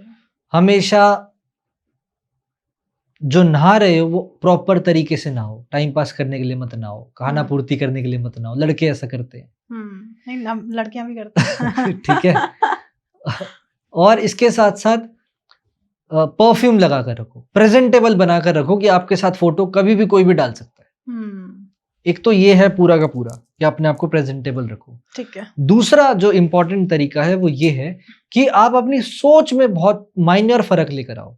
फर्क ये है कि मैं गरीब हूं, एक तो ये पॉइंट है। दूसरा पॉइंट है कि मेरे पास पैसे नहीं है। दो अलग अलग बातें हैं ये, कि एक तो है कि मैं गरीब हूं, एक पैसे नहीं है तो, और ये परमानेंट सिचुएशन है कि मैं गरीब हूं पर मेरे पास पैसे नहीं है, ये टेम्परेरी सिचुएशन है। बिल्कुल। पर मैं गरीब नहीं हूं। ये माइंडसेट चेंज करो। जब इस माइंडसेट को चेंज करोगे तब जीवन में बहुत तरक्की मिलेगी, तब वास्तविकता में शुक्र एक्टिवेट होगा। जो शुक्र की रेमेडीज वगैरह चलती है ना, वो ये है कि जब आपका ये थॉट आएगा ना कि मैं गरीब नहीं हूं, बस पैसे नहीं है अभी मेरे पास, तो आपका दिमाग इस तरीके से चलेगा कि मैं छोटे ढाबे में खाना ना खाऊं, मेरा स्टैंडर्ड है भाई, बढ़िया मैं खाऊंगा, तू खिला मेरे को, मैं बाद में दे दूंगा, बढ़िया कपड़े डालूंगा, मैं प्रेस करे हुए डालूंगा, बढ़िया काम करूंगा, स्टैंडर्ड अपना ये मेंटेन करूंगा मैं। तो इस तरीके की चीजें होने लग जाती है जैसे ही आपकी शुक्र से रिलेटेड सोच चेंज होती है। ओके। अब बात करते हैं, जैसे बहुत सारे पेरेंट्स के बच्चे उनकी नहीं सुनते हैं, या फिर उनका पहले तो हम नहीं सुनते हैं, या फिर उनकी कोई बात नहीं मानते, बहुत चिड़चिड़े टाइप के हो गए, तो वो लोग क्या कर सकते हैं अपने बच्चों के लिए? पहले तो मैं पेरेंट्स को ही इस चीज का क्रेडिट देना चाहूंगा कि ये सब आपके ही बाय प्रोडक्ट हैं, आप ही की सेवाओं के लुत्फ उठा रहे हैं अब आपके बच्चे। पर अगर हम एस्ट्रोलॉजिकली बात करें कि ऐसा हो चुका है, अब क्या करें? सबसे पहले तो रात को व्हाइट कलर का दूध देना बंद कर दो। ठीक है। व्हाइट कलर का दूध देने से चंद्रमा खराब हो जाता है बच्चे का, और बच्चे का चंद्रमा खराब होने का मतलब है कि चिड़चिड़ा हो जाना, जिद्दी हो जाना, अड़ियल हो जाना, सनकी हो जाना, माता की संतान के साथ ना बनना। ठीक, तो दूध का कलर चेंज करके उसको पिलाना शुरू करो। दूसरा उपाय, जिसमें लड़के बच्चे तो मुझे बहुत गालियां देने वाले हैं, 96 आवर्स के लिए इनकी नाक छिदवा दो। हाँ, 96 आवर्स के लिए इनकी नाक छिदवा दो। सच में? सच सही बता रहा हूं, ये उपाय है, ये लाल किताब का उपाय है, बुद्ध का उपाय है। और जो जिद्दी बच्चे हो जाते हैं उनका उपाय है, बहुत ज्यादा जिद्दी हैं, 96 आवर्स में आप देख लोगे इंप्रूवमेंट। सिर्फ 96 आवर्स में। शॉर्ट उपाय है, ये मेरे पर अप्लाई करा हुआ उपाय है। क्या आप बहुत जिद्दी थे? बिल्कुल मैं जिद्दी था। मेरी यहां से छिदवाई गई थी, मेरी इंस्टाग्राम पर पुरानी फोटोज में मिलेगी आपको, और मैं तो बड़े होकर छिदवाई है। खुद से वो एक्सपेरिमेंट किया। हाँ, तो जिनके बहुत ज्यादा जिद्दी बच्चे हैं तो उनके लिए ये शॉर्ट उपाय है कि आप ये उपाय नहीं, आप ऐसे छिदवाओ जैसे कार्तिक सर। और 96 आवर्स के लिए चांदी पहननी है, उसके बाद वो सुराख बंद हो जाएगा। अब ये होता है कि भाई बच्चे ट्रोल करेंगे या ये करेंगे, तो आप टेप लगा सकते हो, बोल दो कोई चोट लग गई या फुंसी हो गई, इस तरीके से आप कर सकते हो। 96 आवर्स बॉयज दोनों। हाँ, दोनों। लड़कियां यहाँ से मत छिदवाना, लड़कियां यहीं से ही छिदवाना आराम से, वो तो वियर कर सकते हैं। 96 आवर्स के लिए सिल्वर, उसके बाद वो सिल्वर निकाल के जल प्रवाह कर दो, और बस फिर। जिनका पढ़ाई में मन नहीं लगता भाई, नेचुरल बेचारे बहुत सारे बच्चे वीक होते हैं पढ़ने में। हाँ। फैमिली का प्रेशर, ऊपर से टीचर का प्रेशर, दूसरा उनका क्लास का प्रेशर, बच्चे कहीं ना कहीं मजाक बनाते हैं। वो तो माइंड की कहानी है, नहीं उनके समझ में आ रहा है, और पेरेंट्स को समझ में आ रहा है मेरा बच्चा पढ़ने में बहुत वीक है। तो ऐसे पेरेंट्स अपने बच्चों के लिए क्या कर सकते हैं? सबसे पहली बात, जिन भी पेरेंट्स के बच्चे पढ़ते नहीं है, सारा दोष पेरेंट्स को दे दो। क्या आप पढ़ते हो अपने बच्चों के सामने? तो बच्चे क्यों पढ़ेंगे, कैसे पढ़ेंगे? केवल बोलने मात्र से बच्चे नहीं पढ़ते। बच्चे वही देखते हैं जो हम करते हैं, जो वही देखते हैं जो हम करते हैं, वही सीखते हैं जो वो देखते हैं। राइट। ठीक है, पहली चीज। दूसरी चीज कि भाई अब माहौल नहीं है पढ़ाई का, पेरेंट्स नहीं सुधर सकते, तो क्या करें? नॉर्थ ईस्ट कॉर्नर में बिठा के बच्चों को पढ़ाना शुरू कर दो। नॉर्थ ईस्ट कॉर्नर में बिठाकर बच्चों को पढ़ाना शुरू कर दो। उस कमरे में एक जगह बना लो जहां पर वो बच्चा बैठकर पढ़ेगा, और उसी जगह पढ़ेगा। उस कमरे में कोई दूसरा म्यूजिक नहीं, उस कमरे में कोई दूसरी चीज नहीं, केवल पढ़ाई की ही चीज होगी। उस कमरे में कोई फोन नहीं, कोई टीवी नहीं, कोई लैपटॉप नहीं, कोई कुछ नहीं। ठीक है, नॉर्थ ईस्ट, सिर्फ नॉर्थ ईस्ट। नॉर्थ ईस्ट में अपनी टेबल डेस्क वगैरह लगा ले, उसके सामने एक गिलास रख ले पानी का, पढ़ाई करने के बाद में वो पानी पी ले। ठीक है, ये उपाय कर लो। ओके, एक चीज और देखी जाती है, बहुत सारे लोगों की लाइफ में आप देखा होगा कि बहुत जल्दी जल्दी अपने प्रोफेशन चेंज कर लेते हैं। हाँ, एक जगह टिकते नहीं है, या फिर उनकी लाइफ में बहुत जल्दी चेंजेस आ जाते हैं, या मन उनका ऊब जाता है, या बाधाएं आ जाती है, कोई ना कोई ऐसा रीजन बन जाता है कि उन्हें स्विच करना ही पड़ता है। तो ऐसा एस्ट्रोलॉजिकल कौन सी प्रॉब्लम्स होती है, या फिर कौन से ऐसे ग्रह होते हैं ये प्रॉब्लम क्रिएट करते हैं, और इनसे बचने के लिए कोई रेमेडी होती है? 10वें स्थान पर यदि केतु बैठ जाए तो ये प्रॉब्लम देगा ही देगा, पहली चीज। अब वो प्रॉब्लम नहीं है, अगर वो स्विच ना करे तो वो आत्महत्या कर लेगा। अच्छा, आत्महत्या का मतलब है कि वो मर जाएगा आदमी। जो होता नहीं है कि बस जी रहे हैं बस जिंदा जिंदगी नहीं कट है, रही है। हाँ जिंदा नहीं है, वो हो जाएगा उसके साथ। 10वें स्थान पर यदि किसी का केतु है और वो स्विच नहीं कर रहा है, तो प्रकृति कैसे करवाएगी चेंज? जॉब से निकलवा देगी, या फिर सराउंडिंग में ऐसा कुछ एनवायरनमेंट क्रिएट हो जाएगा जिससे मैं खुद छोड़ दूंगा। ठीक है, ये सब चीजें घटित करवा देगी, या फिर कोई इमरजेंसी क्रिएट करवा देगी ताकि मेरा ट्रांसफर हो जाए, या ऐसी ऐसी चीजें घटित हो जाए। तो प्रकृति चेंज करवा देगी, और प्रकृति भी चेंज नहीं करवा रही और आप भी अड़ी गए कि मैं तो ढीठ हूं, यही रहूंगा, तो फिर आप अपने शरीर के साथ, अपने दिमाग के साथ शोषण करवाओगे और कुछ नहीं। आपको चाहिए कि आप ऐसा कोई प्रोफेशन चुनो जो कॉन्ट्रैक्चुअल काम का हो। कॉन्ट्रैक्चुअल काम का मतलब होता है कि मैंने ये डील हुई है हमारी, 1 महीने तक मैं काम करूंगा आपका, और फिर काम खत्म होने के बाद पैसे दे देना और काम खत्म हमारा। फिर मैं नया क्लाइंट, फ्रीलांसिंग टाइप नया काम पकड़ूंगा मैं। ये कॉन्ट्रैक्चुअल काम होते हैं। तो आप ये काम करें, ऐसे व्यक्ति ऐसा काम करें तो उनको बहुत लाभ होता है, और अपनी नॉर्मल जॉब से ज्यादा कमाएंगे और ज्यादा खुश रहेंगे। अगर केतु 10वें भाव में, केतु 10वें में हो, चंद्रमा 12वें में हो, चंद्रमा 10वें में हो, ये सब है। ओके, तो जैसे अभी आपने बता दिया, पर बहुत सारे लोगों की ये स्थिति नहीं बनी हुई है, पर उनके हर प्रॉब्लम आती रहती है, जो भी काम करने जाते हैं या फिर जिस भी चीज के लिए सीखने जाते हैं, बाधाएं आ ही जाती हैं। हाँ, कोई भी काम के लिए सीखने जा रहे हैं, अगर वो सीखने जा रहे हैं या फिर कोई भी काम के लिए निकले, मान लो मैं आज किसी काम के लिए निकली हूँ, प्रॉब्लम्स आ गई, मैं आज इस अच्छे काम के लिए निकली हूँ, प्रॉब्लम्स आ गई, ये कंटिन्यूसली एक पैटर्न बना हुआ है उसकी लाइफ में, तो क्या कर सकते हैं वो व्यक्ति? मूंग की दाल होती है, हाँ, जिस भी व्यक्ति के काम नहीं बन रहे, एक बहुत, ये लाल किताब का ही टोटका है जो मैं बता रहा हूँ जी। मूंग की दाल को अपने घर से निकलते समय अंदर की तरफ फेंक दो। ओके, जैसे निकले फेंक दे। हाँ, ठीक है, अंदर की तरफ फेंक दो, एक मुट्ठी मूंग की दाल अंदर की तरफ फेंक दो और चले जाओ, काम बन जाएगा। क्या ये सच में उपाय काम करते हैं? टोटके होते हैं। टोटकों का मतलब क्या होता है कि कोई बाधा आ रही है, जैसे फॉर एग्जांपल कि आपकी कुंडली में योग लिखा है एक्सीडेंट का, आपने कट मार लिया तो हो गया, तो वो क्या हुआ, एक्सीडेंट में खून निकलना था, चोट लगनी थी, तकलीफ होनी थी, वो आपने कट मार लिया, उससे पूरी कर ली। ये टोटके होते हैं। ऐसी कुछ टोटके होते हैं कि मरने का अगर योग बना हुआ है कुंडली के अंदर, खैर मरने का नहीं, मृत्यु तुल्य कष्ट का योग बना हुआ है कुंडली के अंदर, शमशान घाट का पानी पिया हो जाके। हॉस्पिटलाइज होने का योग बना हुआ है तो हॉस्पिटल में जाके कैंटीन में खाना खाया हो या पानी पी लो।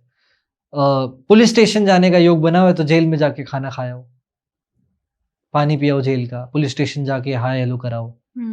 ये टोटके होते हैं कि आपका जाना भी हो गया, योग भी कैंसिल हो गया। मतलब ये हैक्स होते हैं, मतलब वो क्रिया घट चुकी है। हाँ, वो क्रिया हो गई, मतलब हमने नेचर से खिलवाड़ नहीं किया, जो नेचर में बताया गया वो हो गया है। जो मेरी कुंडली में है वो हो गया मेरे साथ। जेल जाने के योग थे, मैं जाके आया हूँ, खाना खाकर आया हूँ वहां का। ओके, तो मतलब ये छोटी छोटी चीजें काम करती है। ये टोटके होते हैं। जैसे अब आपने एक चीज बताई, मृत्यु तुल्य, हाँ ठीक है, ऐसे में बात करूंगे, कुंडली में क्या किसी के मृत्यु के बारे में पता लगाया जा सकता है? कुंडली में मृत्यु के बारे में पता लगाया जा सकता है, पर बहुत डीप और बहुत एडवांस कैलकुलेशंस के बाद ही होता है वो, और बहुत गिने चुने एस्ट्रोलॉजर्स हैं जो ये काम कर सकते हैं। गिने चुने एस्ट्रोलॉजर्स, पर एक कहा जाता है एस्ट्रोलॉजिकल कि एक एस्ट्रोलॉजर अपनी कुंडली ना देखे। एस्ट्रोलॉजी के लिए कहा जाता है कि एस्ट्रोलॉजर अपनी कुंडली ना देखे, क्योंकि कभी कभी एस्ट्रोलॉजर है ना इतना परिपक्व नहीं होता, अगर नया नया एस्ट्रोलॉजर है तो इतना परिपक्व नहीं होता वो। और एस्ट्रोलॉजी में ही हमें सिखाया गया है कि हर रोज अपनी कुंडली देखो। हर रोज पंचांग देखो। हाँ, जब सीख पंचांग के रहे लिए, थे हाँ। तो हमें सिखाया जाता था कि हम्म, हर रोज अपनी कुंडली देखो, अपना शुभ रंग देखो, अपना शुभ जो भी है तुम्हें धारण करनी है खुशबू, जो भी तुम्हें धारण करना है कपड़ा वस्त्र, उसका क्या रंग होना चाहिए वो देखो। तिलक देखो कौन से कलर का लगा के जाना है। Day by day. हाँ, कि भस्म का लगाओ या चंदन का लगाओ या कुमकुम का लगाओ, कौन सा लगाना है देखो। हम्म, कौन से भगवान की पूजा करनी है वो देखो। तो ये उन लोगों के काम है जो कि मानसिक रूप से कमजोर है अभी। एस्ट्रोलॉजी में अब जैसे मान लो कि राहु के अंदर शनि का अंतर चल जाए किसी का और 7.5 ही आ जाए, तो अब उसको पता है ना एस्ट्रोलॉजर को कि धजिया ही उड़ती है ऐसे टाइम पर व्यक्ति की। पर अब वो ये एस्ट्रोलॉजर उसी का चल रहा हो, ऐसा थोड़ी है कि उसका चलेगा नहीं, उसका भी चलेगा, बिल्कुल चलेगा। पर चल रहा है उसका और वो देख रहा है और वो परेशान हो रहा है कि यार मेरे साथ क्या होएगा, मेरा तो 2 साल खराब हो गए, मेरे तो 2.5 साल खराब हो गए, मेरा ये हो गया, मेरा वो हो गया। अब वो इस चीज को लेकर परेशान है। अब वो परेशान है तो फिर परेशानी आगे बढ़ती रहेंगी। बिल्कुल। उससे बढ़िया है कि वो पहले अपने आप को मानसिक रूप से बलिष्ठ करे और देखे कि हर ग्रह उसका पॉजिटिव है, हर ग्रह सबका पॉजिटिव है। और जब ये वो देखेगा तो आगे बढ़ता है फिर जीवन। जैसे अब आपने 7.5 और ढैया की बात हम कर रहे हैं, जब व्यक्ति की लाइफ में जब 7.5 या ढैया चलती है तो कहीं ना कहीं वो मेंटली डिस्टर्ब हो वो जाता बिल्कुल है। होता है मेंटली डिस्टर्ब। तो मतलब क्या परिणाम होते हैं 7.5 अगर किसी की चल रही है, ढैया शनि की जो भी प्रॉब्लम्स आ रही हैं या फिर शनि की महादशा चल रही है, तो क्या क्या प्रॉब्लम फेस करता है व्यक्ति? शनि की स्टोरीज बहुत सारी है कि राजा हरिश्चंद्र की स्टोरी सुनी होगी शायद आपने। शनि से रिलेटेड है वो सारी स्टोरीज कि वो खराब करने पे आता है तो सब खराब कर देता है, सब खराब कर देता है, और बनाने पर आता है तो एक चाय वाले को नरेंद्र मोदी बना देता है। करेक्ट। ठीक है, बनाने पर अगर आता है तो वो बहुत कॉमन सी बात है। पर शनि के बैड इम्पैक्ट क्या क्या होते हैं, बनते बनते काम बिगड़ जाएंगे, तुरंत बिगड़ने शुरू हो जाएंगे। बिल्कुल होता है। उसके बाद में डिले होना शुरू हो जाएगा, लोग कमिटमेंट करके पीछे हट जाएंगे, बीमार हो सकते हो आप, मानसिक रूप से बहुत पीड़ाएं होने लग जाएंगी, घर परिवार का दिक्कत आनी शुरू हो जाएगी, फाइनेंसिस के रूप में दिक्कत आनी शुरू हो जाएगी, प्रोफेशन जहां पर होगा कामकाज से रिलेटेड जो मित्रवद होंगे वो सब छोड़ते चले जाएंगे, एक्सीडेंट भी कई केसेस में देखे गए हैं, शारीरिक कष्ट देखने को मिला है, ये सब चीजें होती हैं। अब इन सब के निवारण क्या है? अब ये सारी तो मैंने बताई नेगेटिव। पॉजिटिव क्या होते हैं इसके? व्यक्ति नरेंद्र मोदी बन सकता है, अपनी 7.5 में ही वो प्रधानमंत्री जी बने हैं। ठीक है, व्यक्ति को अपने जीवन के बेस्ट टाइम का अनुभव अपनी 7.5 में होता है। व्यक्ति को अपने जीवन में हर सही गलत की पहचान अपनी 7.5 में होती है। व्यक्ति को अपने जीवन के हर अच्छे बुरे का पता 7.5 में चलता है। समझे? ये सब पॉजिटिव साइड है उसकी। अब लेनी क्या है वो मुझ पे डिपेंड करती है। बिल्कुल सही बात है। अब जैसे अब किसी की आपके पास कोई व्यक्ति आता है, उसकी 7.5 या शनि की ढैया चल रही है, तो उसे तो हम कितना भी पॉजिटिव वे में आपने बता दिया या हमारे व्यूअर्स ने सुन लिया, पर कहते हैं नेगेटिविटी जो है या नेगेटिव चीज है वो जल्दी रुक जाती है, पॉजिटिव निकल के चली जाती है। वो निकल कर चली जाती है, इसीलिए सत्संग का वो प्रोग्राम बनाया गया है कि सत्संग किया करो, अच्छी चीजें बार बार पढ़ा करो, बार बार पढ़ा करो। राइट। तो अब इसीलिए आप एज ए एस्ट्रोलॉजर उसे क्या रेमेडी देंगे? मैं एक ही रेमेडी देता हूँ, वैसे तो कई सारी देता हूँ। 7.5 के लिए शॉर्ट रेमेडी है कि आप हनुमान चालीसा का हर रोज पाठ करो दोपहर को 12 बजे के बाद। अच्छा, दोपहर में? दोपहर में ही, दोपहर के 12 बजे के बाद ही किया जाता है हनुमान जी का कोई भी पाठ, दिन में कोई पूजा नहीं होती। दूसरा, सुंदरकांड का पाठ करो हर मंगलवार को। सुन लो, नहीं सुन सकते तो पढ़ लो, पढ़ नहीं सकते तो सुन लो, जो भी है। नेक्स्ट है, हर रोज पीपल के पेड़ पर काले तिल डालकर जल चढ़ाओ। और 7.5 चल रही हो तो, और संडे को छोड़ के, संडे को पीपल पर जल नहीं होता है। ये कुछ उपाय हैं जो आप कर सकते हो 7.5 के दौरान। ओके। जैसे बहुत सारी रेमेडीज आती हैं आजकल, जो एस्ट्रोलॉजर्स इतने वायरल हो चुके हैं, और रेमेडी मुझे लगता है एस्ट्रोलॉजी एकदम बूम पे चल रहा है और लोगों को रेमेडीज पता चल रही हैं घर के स्पाइसेस से। बहुत सारी ऐसी रेमेडीज हैं जो धनिया, मिर्च, हल्दी, इन चीजों से की जाती हैं। क्या सच में तेज पत्ता या फिर दालचीनी से जो उपाय करते हैं वो सच में इफेक्टिव होते हैं? इफेक्टिव अनडाउटेडली सभी उपाय होते हैं। ठीक है, पर बात यहाँ पर आके रुक जाती है कि क्या उस उपाय की आपको जरूरत है, क्या वो उपाय आपके लिए है।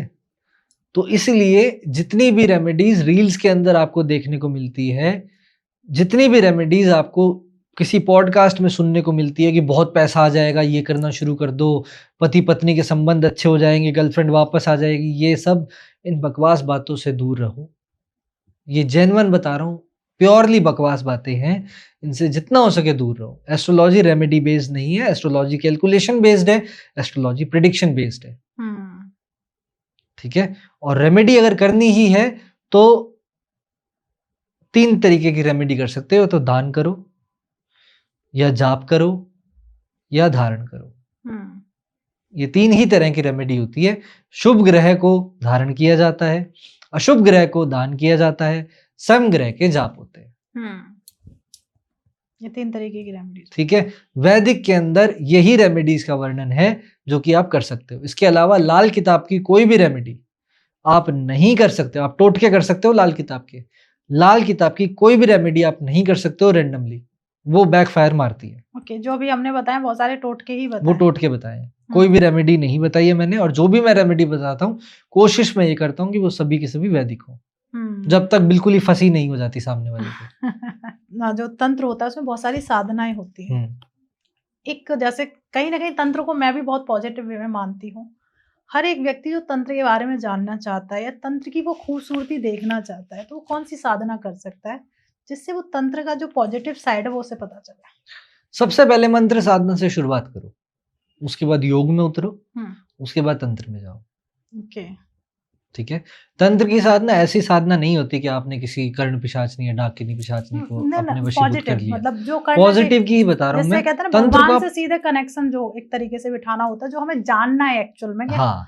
हम इस दुनिया में क्यों आए, दुनिया का निर्माण क्यों हुआ है, आपके यहाँ आने का मोह लोभ ये तो है नहीं एक्चुअल, ये बुद्धि के विकार है। हाँ, ये शरीर है, आया है और एक दिन चला जाएगा। पर यहाँ आने का जो एक आनंद है, जो मेरे जैसे व्यक्ति लेना चाहते हैं, जो एक्चुअल जानना चाहते हैं, ये जो मेरा जीवन है, मैं कौन सा ऐसा रास्ता चुनूं जिससे मुझे वो सुकून मिले, वो शांति मिले। तंत्र में, विज्ञान भैरव तंत्र में स्पेसिफिकली बहुत सारे विधियां बताई गई हैं। बहुत सारी विधियां बताई गई हैं। कोई भी एक विधि उठा लो, ठीक है, कोई भी एक विधि, हर विधि आपको परमात्मा तक लेकर ही जाएगी। कोई सी भी उठा लो, रैंडम पेज पलटकर रैंडम लाइन पढ़ लो कोई भी, और बताओ। विज्ञान भैरव तंत्र की बहुत छोटी सी किताब है, बहुत पतली सी किताब है। उस किताब को कहीं से भी खोलो और वो सूत्र पढ़ लो, अपने जीवन में अप्लाई कर दो, परमात्मा की प्राप्ति 100% हो जाएगी। क्या बात है, इतनी पावरफुल किताब है। अरे इतनी सरल किताब है। भगवान शिव ने माँ पार्वती को इसी तरीके से बताया है। वो डायरेक्ट कॉन्वर्सेशन है दोनों का। और जो आपने सवाल पूछा है वही माता पार्वती ने भगवान शिव से पूछा था कि संसार का उद्गम कैसे हुआ, इस संसार का अंत कैसे होगा, क्या मनुष्य या क्या जीवन यही है कि हम आए और ये सब कर लिया और चले जाएंगे, क्या जीवन इसके पार भी है, उस पार को कैसे जाना जाए, उस पार की पराकाष्ठा कैसे महसूस करी जाए, कैसे प्राप्त किया जाए, आपका क्या मूल स्तोत्र है, आपका क्या अस्तित्व है, इस अस्तित्व में आपका क्या औचित्य है, ये सब प्रश्नों के उत्तर दिए भगवान शिव ने। क्या बात है। अब बात आती है, जैसे आपने बता तो दिया, आप लोग सर्च भी कर लेंगे, पर आजकल इतने सारे ऑथर्स आ रहे हैं। वो तो भगवान शिव की डायरेक्ट है, सूत्र थोड़ी बदल देगा कोई। चलो ट्राई करते, क्योंकि अभी मैं गूगल पे अब भगवत गीता है, जैसे भगवत गीता के सूत्र थोड़ी बदल दिए किसी ने ना, थोड़ा तरीका चेंज हो गया, डिस्क्राइब करने का तरीका चेंज हो गया। आपको एक पसंद आ रहा है एक पढ़ो, दूसरा पसंद आया दूसरा पढ़ो। ओके, बात तो समझ आ जाएगी। करेक्ट, बहुत सही सवाल, मतलब आंसर, क्योंकि लोग जानना चाहते हैं। हाँ, ये देखो, ये करेक्ट तरीका है। अगर किसी को तंत्र में आना है और वास्तविकता में जानना है ना कि तंत्र क्या है, तो विज्ञान भैरव तंत्र पढ़ो। ओके, ठीक है। विज्ञान भैरव तंत्र, भैरव बहुत ही बड़ी पावर का नाम है। पावर का मतलब ये नहीं है कि एक आदमी काले रंग का खड़ा हो गया अष्टभुजाधारी और एक यहाँ एक वहां ना। पावर का मतलब वो है कि जो हर चीज से पार हो गया। कि एक तो वो ज्ञान है जो आपने जान लिया, एक वो ज्ञान है जो नहीं जाना पर कल जान लोगे, एक वो ज्ञान है जिसको जाना ही नहीं जा सकता, अज्ञेय बोलते हैं उसको, उसकी साइंस है ये विज्ञान भैरव तंत्र। ज्ञात, अज्ञात, ज्ञात वो जो जान लिया, अज्ञात वो जो जान लोगे, अभी जाना नहीं है, और अज्ञेय, साइंस तीसरे को नहीं मानता, अज्ञेय को नहीं मानता, अज्ञात और ज्ञात को मानता है। पर आध्यात्म अज्ञेय को मानता है कि मैं कितना भी जान लूं, वो रह जाएगा जो जानने योग्य है। मैं चाह के भी पूरा नहीं जान सकता, और उसको तो बिल्कुल नहीं जान सकता जिसने सब जनवाया मुझे।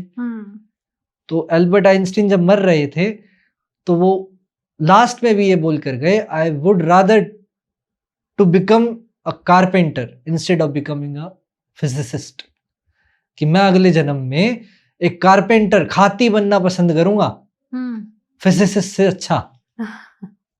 मतलब फिजिक्स वाला साइंटिस्ट मैं नहीं बनना चाहूंगा, क्योंकि प्रॉपर वो रिसर्च करने में उनकी लाइफ चली, सारी लाइफ बीत गई उनकी उसमें। हम भी, और उन्होंने कहा कि मैं जब पैदा हुआ था तब मैं अज्ञानी था, अब जब मैं मर रहा हूं ना तो मुझे पता है कि मैं महाज्ञानी हूं। क्यों? मुझे पता लग गया कि सब चीजें एटम्स की बनी है, पर मुझे ये नहीं पता कि एटम क्या होते हैं। फिर मैंने और सर्च करा, एटम के अंदर और फर्दर न्यूक्लियस होता है, इलेक्ट्रॉन होता है, प्रोटॉन होता है, ये 3 चीजें होती है, इलेक्ट्रॉन, न्यूट्रॉन, प्रोटॉन। अच्छा, इलेक्ट्रॉन क्या होता है? अब मेरे सामने एटम के बाद नया सवाल खड़ा हो गया कि इलेक्ट्रॉन, प्रोटॉन, न्यूट्रॉन क्या होते हैं। अब देख रहे हो कि विज्ञान का जो तरीका है सोचने का वो है कि तोड़ दो, राइट, स्प्लिट कर दो। जैसे एक गुलदस्ता रखा हुआ है, फूल रखा हुआ है, तो ये फूल क्या है? पंखुड़ियां है फूल, इसके अंदर का जो कलर है वो है फूल, या फूल का ये पत्ता है फूल, ये डंडी है फूल। फूल क्या है? पर्टिकुलरली फूल को कहते, पर देखा जाए क्या है फूल? पर्टिकुलरली एक नाम दिया गया। ठीक है, अब खूबसूरती है इसकी फूल की, वो खूबसूरती कहाँ है? किस अंग से है खूबसूरती? क्या आप डाइसेक्ट करके उस खूबसूरती को अलग कर सकते हो? नहीं। डाइसेक्ट कर दोगे, खुशबू भी इसकी निकाल लोगे, पर खूबसूरती गायब हो जाएगी। विज्ञान ये करता है, बलात्कार कहा जाता है उसको। सच में वो हर चीज के अंदर, और आध्यात्म प्रेम सिखाता है कि ये खूबसूरत है, ये फूल है, ये पौधा है, ये कुछ भी है, ये है, और इसका होना ही खूबसूरती है। इसका होना ही खूबसूरती है। ये पेड़ पर लगा हुआ है तो इसकी खूबसूरती यही है। मतलब जो भी है कि वो है, बस यही चीज है उसकी। तो अध्यात्म और विज्ञान में ये डिफरेंस है। ओके, अभी हम मंत्रों की चर्चा कर ही रहे थे। हाँ, तो मंत्रों में कई तरीके के मंत्र आते हैं, जैसे सावर मंत्र होता है, और हाँ, मंत्रों नॉर्मल जो मंत्र होते हैं। तो बहुत सारे लोग सावर मंत्र ऑन पॉडकास्ट बताते हैं, क्या सावर मंत्र करने चाहिए? ये भी शुरू कर दिया लोगों ने, सावर मंत्र बता रहे हैं। सावर मंत्र कभी नहीं बताने चाहिए। सावर मंत्र गुरु शिष्य परंपरा से चलते आए हुए मंत्र हैं जो लिखत नहीं है। समझ आई? वो लिखत नहीं है, वो लाल किताब वाले हैं उपाय, यूं लगा लो। इंस्टेंट रिलीफ चाहिए, सावर मंत्र कर लो। ओके, मतलब इतने पावरफुल वो मंत्र हाँ, होते हैं। वो मंत्र पावरफुल होते हैं, उनका मतलब नहीं होता कोई, पर वो मंत्र होते हैं। पर जो अगर एज ए पॉडकास्ट लोग बता रहे हैं, क्या वो काम करेंगे? मुझे नहीं पता काम करेगा नहीं करेगा वो, अब मुझे नहीं पता क्यों बताते हैं लोग, पर नहीं बताने चाहिए। मंत्र तो बिल्कुल उच्चारण ही नहीं करना चाहिए उनको। मंत्र उच्चारण करने के लिए आप खा रखा है आपने, पी रखा है आपने, आप कर रहे हो ये चीजें, कोई हंसी मजाक थोड़ी है। आप कम से कम उस पर्टिकुलर चीज का सम्मान तो कर सकते हो। आप स्तोत्र का नाम ले लो कि आप ये पाठ कर लो, नेट पे सर्च कर लेगा अगला, देख लेगा। सही बात है।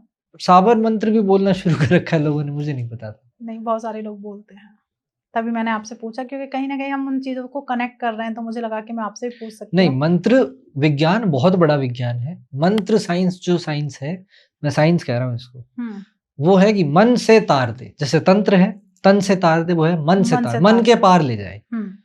मन के पार क्या है?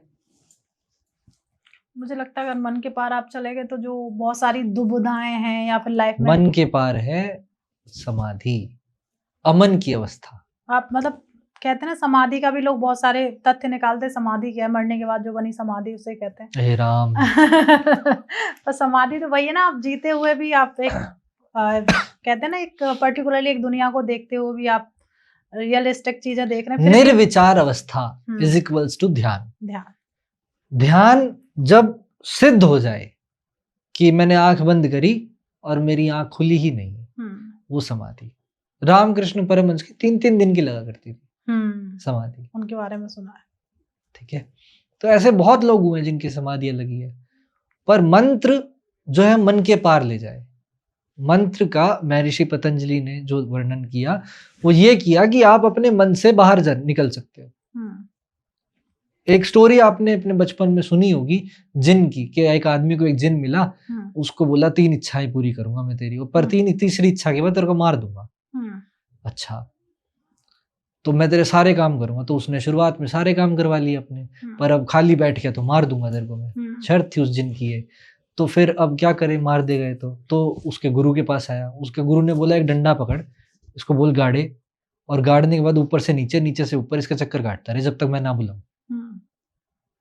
वो आज भी वही कर रहा है। तीसरी उसकी विश पूरी हुई नहीं। ठीक है, तो ये क्या हुआ, ये मन है हमारा, वो जिन मन है हमारा, वो कोई भी काम करेगा, कैसा भी काम करेगा। यहाँ है, कल अमेरिका 2 सेकंड में अमेरिका पहुंच जाएगा, फिर वापस आ जाएगा यहाँ पर, सब कुछ करेगा, सब कुछ करेगा।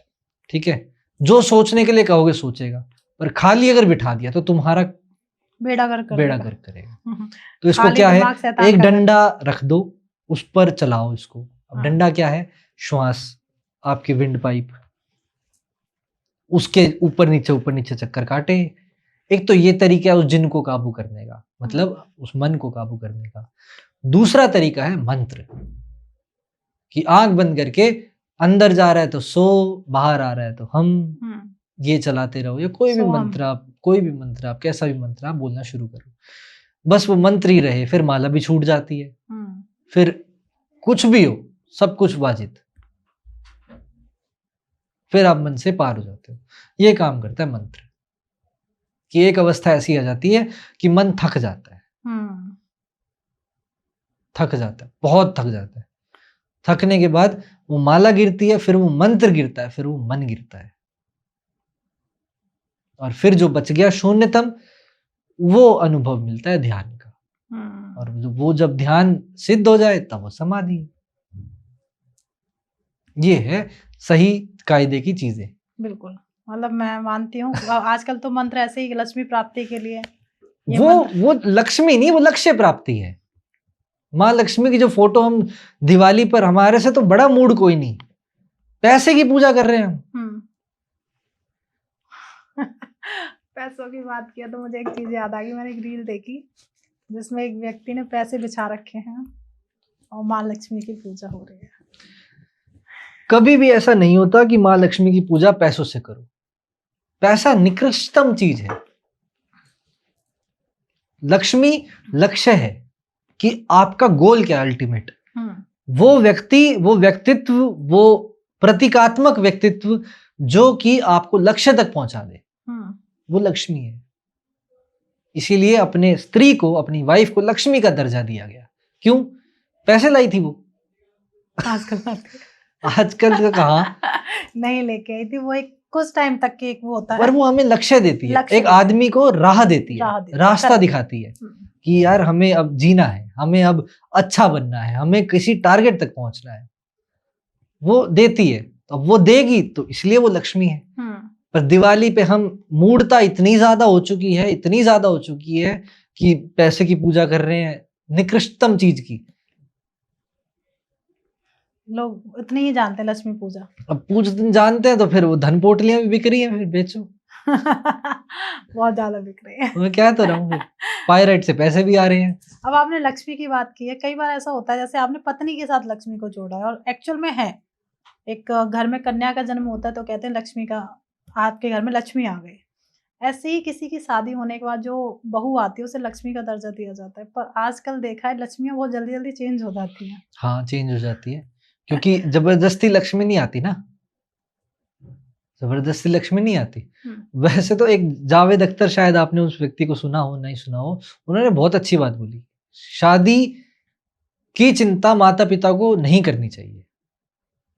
माता पिता संतान को ये कहें कि तेरी शादी की जिम्मेवारी मेरी नहीं है, खुद की है, खुद कर लो, तेरी खुद की जिम्मेवारी है। जब तू इस योग्य हो जाए कि तुझे समझ में आ गया तुझे किससे शादी करनी चाहिए, तब शादी कर लियो। नहीं, बहुत अच्छी बात है, समझे? तो ये कितनी सरल सी बात है। पर आजकल आदमी हर किसी से शादी करे जा रहे हैं, सूत्र बिठाए जा रहे हैं, और कमाल की बात ये बहाना दे देते हैं बच्चों को कि भाई जोड़ियां तो ऊपर से बनती है, ऊपर ये परमात्मा जोड़ियां बनाकर भेजता है। तो ऐसा ही कोइंसिडेंट क्यों होता है हमेशा कि जो आप लोग रिश्ता पसंद करो वही जोड़ी है परमात्मा की बनाई हुई, जो मैं पसंद करूं वो जोड़ी नहीं है परमात्मा की बनाई हुई। ये भी सोचने वाली बात है। लव मैरिज को वो तो ऐसे उड़ा देते हैं, और अरेंज को वाह जी वाह, वाह जी वाह, और इतना बेड़ा गर्क कर रखा है अरेंज मैरिज वालों ने, तो कुछ कहने की हद नहीं। मतलब एक चीज तो है, लव मैरिज वालों को एक वो रिस्पेक्ट नहीं कभी मिलती है इस वो लड़की अभी को। नहीं मिलती, एक इसी कारण से फिर आगे और दिक्कतें होती है। ये मैं लव मैरिज की बात आई है तो मतलब एक देखो किसी पिक्चर का डायलॉग है कि लव मैरिज भी वो है कि जान पहचान का जहर खाया, और अरेंज मैरिज वो है कि अनजाने का अनजाने जहर खाया। मतलब फनी हो गया आज तो। पर ठीक एंड है। तो एंड की तरफ जा ही रहा है, बहुत मजा आ रहा है इस चीज में। फिर भी मैं पूछ ही लूंगी, एस्ट्रोलॉजिकल क्या कोई ऐसे योग बनते हैं कि भाई इनकी मल्टीपल शादी हो सकती है? हाँ, ऐसे योग बनते हैं। 7th हाउस में सैटर्न का योग बन जाए, या सैटर्न या फिर 7th हाउस का लॉर्ड कहीं पर बैठ जाए, या मल्टीपल प्लैनेट्स बैठ जाए 7th हाउस में, तो मल्टीपल मैरिज का योग बना देते हैं। बट वो स्पेसिफिक कुंडलियां देखनी पड़ती हैं। जैसे पाप कर्तरी योग में अगर सैटर्न 7th हाउस फंस गया तब दिक्कत दे देता है। ये छोटी छोटी प्रॉब्लम्स आती हैं कि व्यक्ति की एक शादी के अलावा भी शादियां होती है, ओके। ये आती है प्रॉब्लम। भाग्य स्थान डिस्टर्ब हो जाए अगर, तब प्रॉब्लम आ जाती है। तो ये कुंडली के थ्रू देखा जा सकता है और इसका सॉल्यूशन भी किया जा सकता है। ओके, थोड़ा मैं तांत्रिक एक लास्ट उपाय आपसे जानना चाहती हूँ। अगर किसी का अफेयर चल रहा है, चाहे वो हस्बैंड हो या वाइफ हो, तो पता लगाना है, क्या पता लगाया जा सकता है? लगाया जा सकता है, लगाना नहीं चाहिए। फिर भी बहुत सारे लोग लगाना चाहते हैं, तो फिर दुखी भी वही पाते हैं। तो किस तरीके से लगा सकते हैं? फोन चेक कर लो। एस्ट्रोलॉजिकल आप नहीं सुन एस्ट्रोलॉजी में ऐसा कोई आजकल तरीका। इतनी इतनी लोगों को समझ है कि फोन में वो कुछ नहीं रखने वाले। अच्छा, ओके। देखो, अगर एस्ट्रोलॉजिकली आपको अगर जानना है कि कोई व्यक्ति का संबंध कैसा है, तो उसकी दशा, अंतरदशा, प्रत्यंतर दशा और गोचर चेक कर लो। ये बहुत टेक्निकल लैंग्वेज बोल रहा हूँ मैं। राहु शुक्र वीनस, सॉरी, राहु शुक्र और चंद्रमा, राहु शुक्र चंद्रमा मंगल, राहु शनि चंद्रमा शुक्र मंगल, इस तरीके के प्लैनेटरी कॉम्बिनेशंस अगर बन रहे हैं तो उसका एक्स्ट्रा मैरिटल अफेयर हो रहा है, या फिर उसका अपनी पत्नी के प्रति रुझान बढ़ रहा है। मतलब एक पर्टिकुलरली कंफर्म नहीं है, कह सकते बाहर भी अगर पत्नी के साथ अच्छे रिलेशन हो तो रहे हैं, और अच्छे रिलेशन अगर हो रहे हैं तो वो दशा तुम्हारे लिए पॉजिटिव है। अगर तुम कलेश कर रहे हो अपने पति के साथ तो वो कहीं और जाएगा। ओके, तो ये मतलब कह सकते हैं अफेयर। और यही काम लड़की के साथ भी है। हाँ, कि भाई अगर पति लड़की के साथ लड़ाई झगड़ा कर रहा है तो वो बाहर जाएगी। मतलब ये है कि आप आसानी से ये पता कर सकते हो, या तो सिचुएशन को आप संभाल लो या फिर उसे जान दो। हाँ, ये पता कर सकते हो आप। ये मैंने आपको एक ट्रिक दे दी जिससे आप चीजें ठीक कर सकते हो। क्या बात है, मतलब ये ट्रिक मुझे लगता है बहुत लोगों के काम भी आ सकती है, इससे रिश्ते भी बिल्कुल बिल्कुल। बच सकते हैं कि उस दौरान हो सकता है उसके मूड खराब चल रहे हैं, तो कोशिश करे कि भाई मेरा पति बाहर ना जाए या मेरी पत्नी बाहर ना जाए, मैं उसे कंट्रोल कर सकूं। कंट्रोल मतलब अधिक प्रेम कर सकूं। हाँ, मतलब वही कंट्रोल ठीक इन है, द वो सेंस। कहीं फोन वोन छीन लिया, ऑफिस नहीं जाना तूने कल से, ऐसी वाली चीजें नहीं। कोई नहीं रोक सकता फिर। ये बड़े बूढ़े कह के गए कि जिसको जो करना है उसे कोई नहीं रोक सकता। हाँ। और हमारे जो ऑडियंस है, कार्तिक सर उन्हें कुछ मैसेज देना चाहते हैं? एक बात का ध्यान रखो, जो भी व्यक्ति आपके संपर्क में है, जो भी व्यक्ति, आप जिस भी व्यक्ति के संपर्क में हो, कोई ना कोई परिस्थिति से परेशान है, कोई ना कोई बाधा से दिक्कत में है, कोई ना कोई प्लैनेटरी कॉम्बिनेशन के कारण दिक्कत में है, और वो है उसका वशीकरण, उसका इलाज, उसकी रेमेडी करवाने से अच्छा है उसके पास बैठो, उसकी बात सुनो, उसको माफ़ करो, उससे माफ़ी मांगो। इतनी सी चीज़ें अगर आप कर लेते हो, इतनी सी चीज़ अगर आप कर लेते हो, सब ग्रह आपके ठीक हैं। रिश्ते बचाओ, लोग बहुत कम बचे हैं जो आपकी बात सुने, लोग बहुत कम बचे हैं जो आपसे प्रेम करें। उनको ज़्यादा तवज्जो दो, उनकी तारीफ़ करो और खुश रहो। बस यही कहना चाहूँगा। थोड़ा सा मैं एक चीज और एंड की तरफ जा रहे हैं, मैं संस्था के बारे में, जैसे मुझे तो पता है, पर हर बार क्या होता है हमारे नए व्यूअर्स हमारे साथ जुड़ते हैं, तो थोड़ा सा मैं महामृत्युंजय संस्था के बारे में आपसे जानना चाहती हूँ। संस्थान का नाम है सिद्ध महामृत्युंजय अंतर्राष्ट्रीय योग एवं ज्योतिष अनुसंधान केंद्र। इस संस्थान के अंदर विश्व का सबसे बड़ा महामृत्युंजय यंत्र स्थापित है। इस संस्थान के जो संस्थापक हैं उनका नाम है स्वामी सहजानंद सरस्वती जी, जिन्होंने सन 2000 में इस संस्था का निर्माण किया था। इस संस्था में बहुत अलग अलग तरीके के कार्य होते हैं, जैसे हवन, अनुष्ठान, पूजा, जाप, रुद्राभिषेक, यज्ञ, ये सब चीजें होती हैं। इसके साथ इस संस्थान के अंदर ज्योतिष पढ़ाई भी जाती है, ज्योतिष सिखाई भी जाती है और ज्योतिष करी भी जाती है। इसके साथ इस संस्थान के अंदर योग सर्टिफाइड योगा टीचर इंस्ट्रक्टर बनाया जाता है, जो कि इंटरनेशनली वैलिड होता है। इस संस्थान का दिया हुआ सर्टिफिकेट आपको इंटरनेशनली वैलिड होगा। आप दुनिया में कहीं भी जाकर योग को करवा सकते हो, सिखा सकते हो। विश्व के सबसे बड़े महामृत्युंजय यंत्र के अंदर बैठकर योग करवाया जाता है, अनुष्ठान होते हैं, ध्यान सिखाया जाता है, स्वामी जी द्वारा महामृत्युंजय साधना सिखाई जाती है। तो ये सब चीजें हैं जो संस्थान स्वामी जी के मार्गदर्शन में मुझसे और मेरे कुछ कलीग्स हैं, उन सभी के माध्यम से सेवाएं लेते हैं। जैसे बहुत सारे लोग मन से बहुत ज्यादा परेशान है, डिप्रेशन है। जैसे मेरी पहले बात हुई है और गुरुजी से भी बात हुई है, तो गुरुजी की एक चीज है कि अगर आप एक बार विजिट करते हैं संस्थान में जाकर, तो मुझे लगता है वो प्रॉब्लम्स जितनी भी आप फेस कर रहे हैं उनसे आप निकल सकते हैं। एक बार विजिट करने से कुछ नहीं होगा, मतलब एक बार वहां का माहौल और वो माहौल देख लीजिए वहां का, आपको पता लग जाएगा कि निकलना कैसे मतलब आपको रास्ता दिख जाएगा। जो कंफ्यूजन दिमाग में होता है कि यार मैं बहुत एंजाइटी में हूँ, मैं बहुत डिप्रेशन में हूँ, मैं बहुत सफोकेटेड हूँ अपने रोज के स्केड्यूल से, मुझे कुछ चेंज चाहिए, तो आप संपर्क कर सकते हैं। मतलब एक बार में तो देखो कुछ नहीं होता, पर आप वहां जाके उस चीज की वैल्यू समझ सकते हो जो हम लोग बता रहे हैं। रास्ता मिल जाएगा। मतलब मेरा भी कहने का मतलब ये है कि मैं ये नहीं कह रही कि आप कंटिन्यूसली एकदम से संस्था के साथ जुड़ जाओ। एक बार वहां विजिट करो, वहां के उस माहौल को देखो, डेफिनेटली चेंज आएगा। ये मैं भी कह रही हूँ, ये मेरा खुद का पर्सनल एक एक्सपीरियंस और एक दावा है।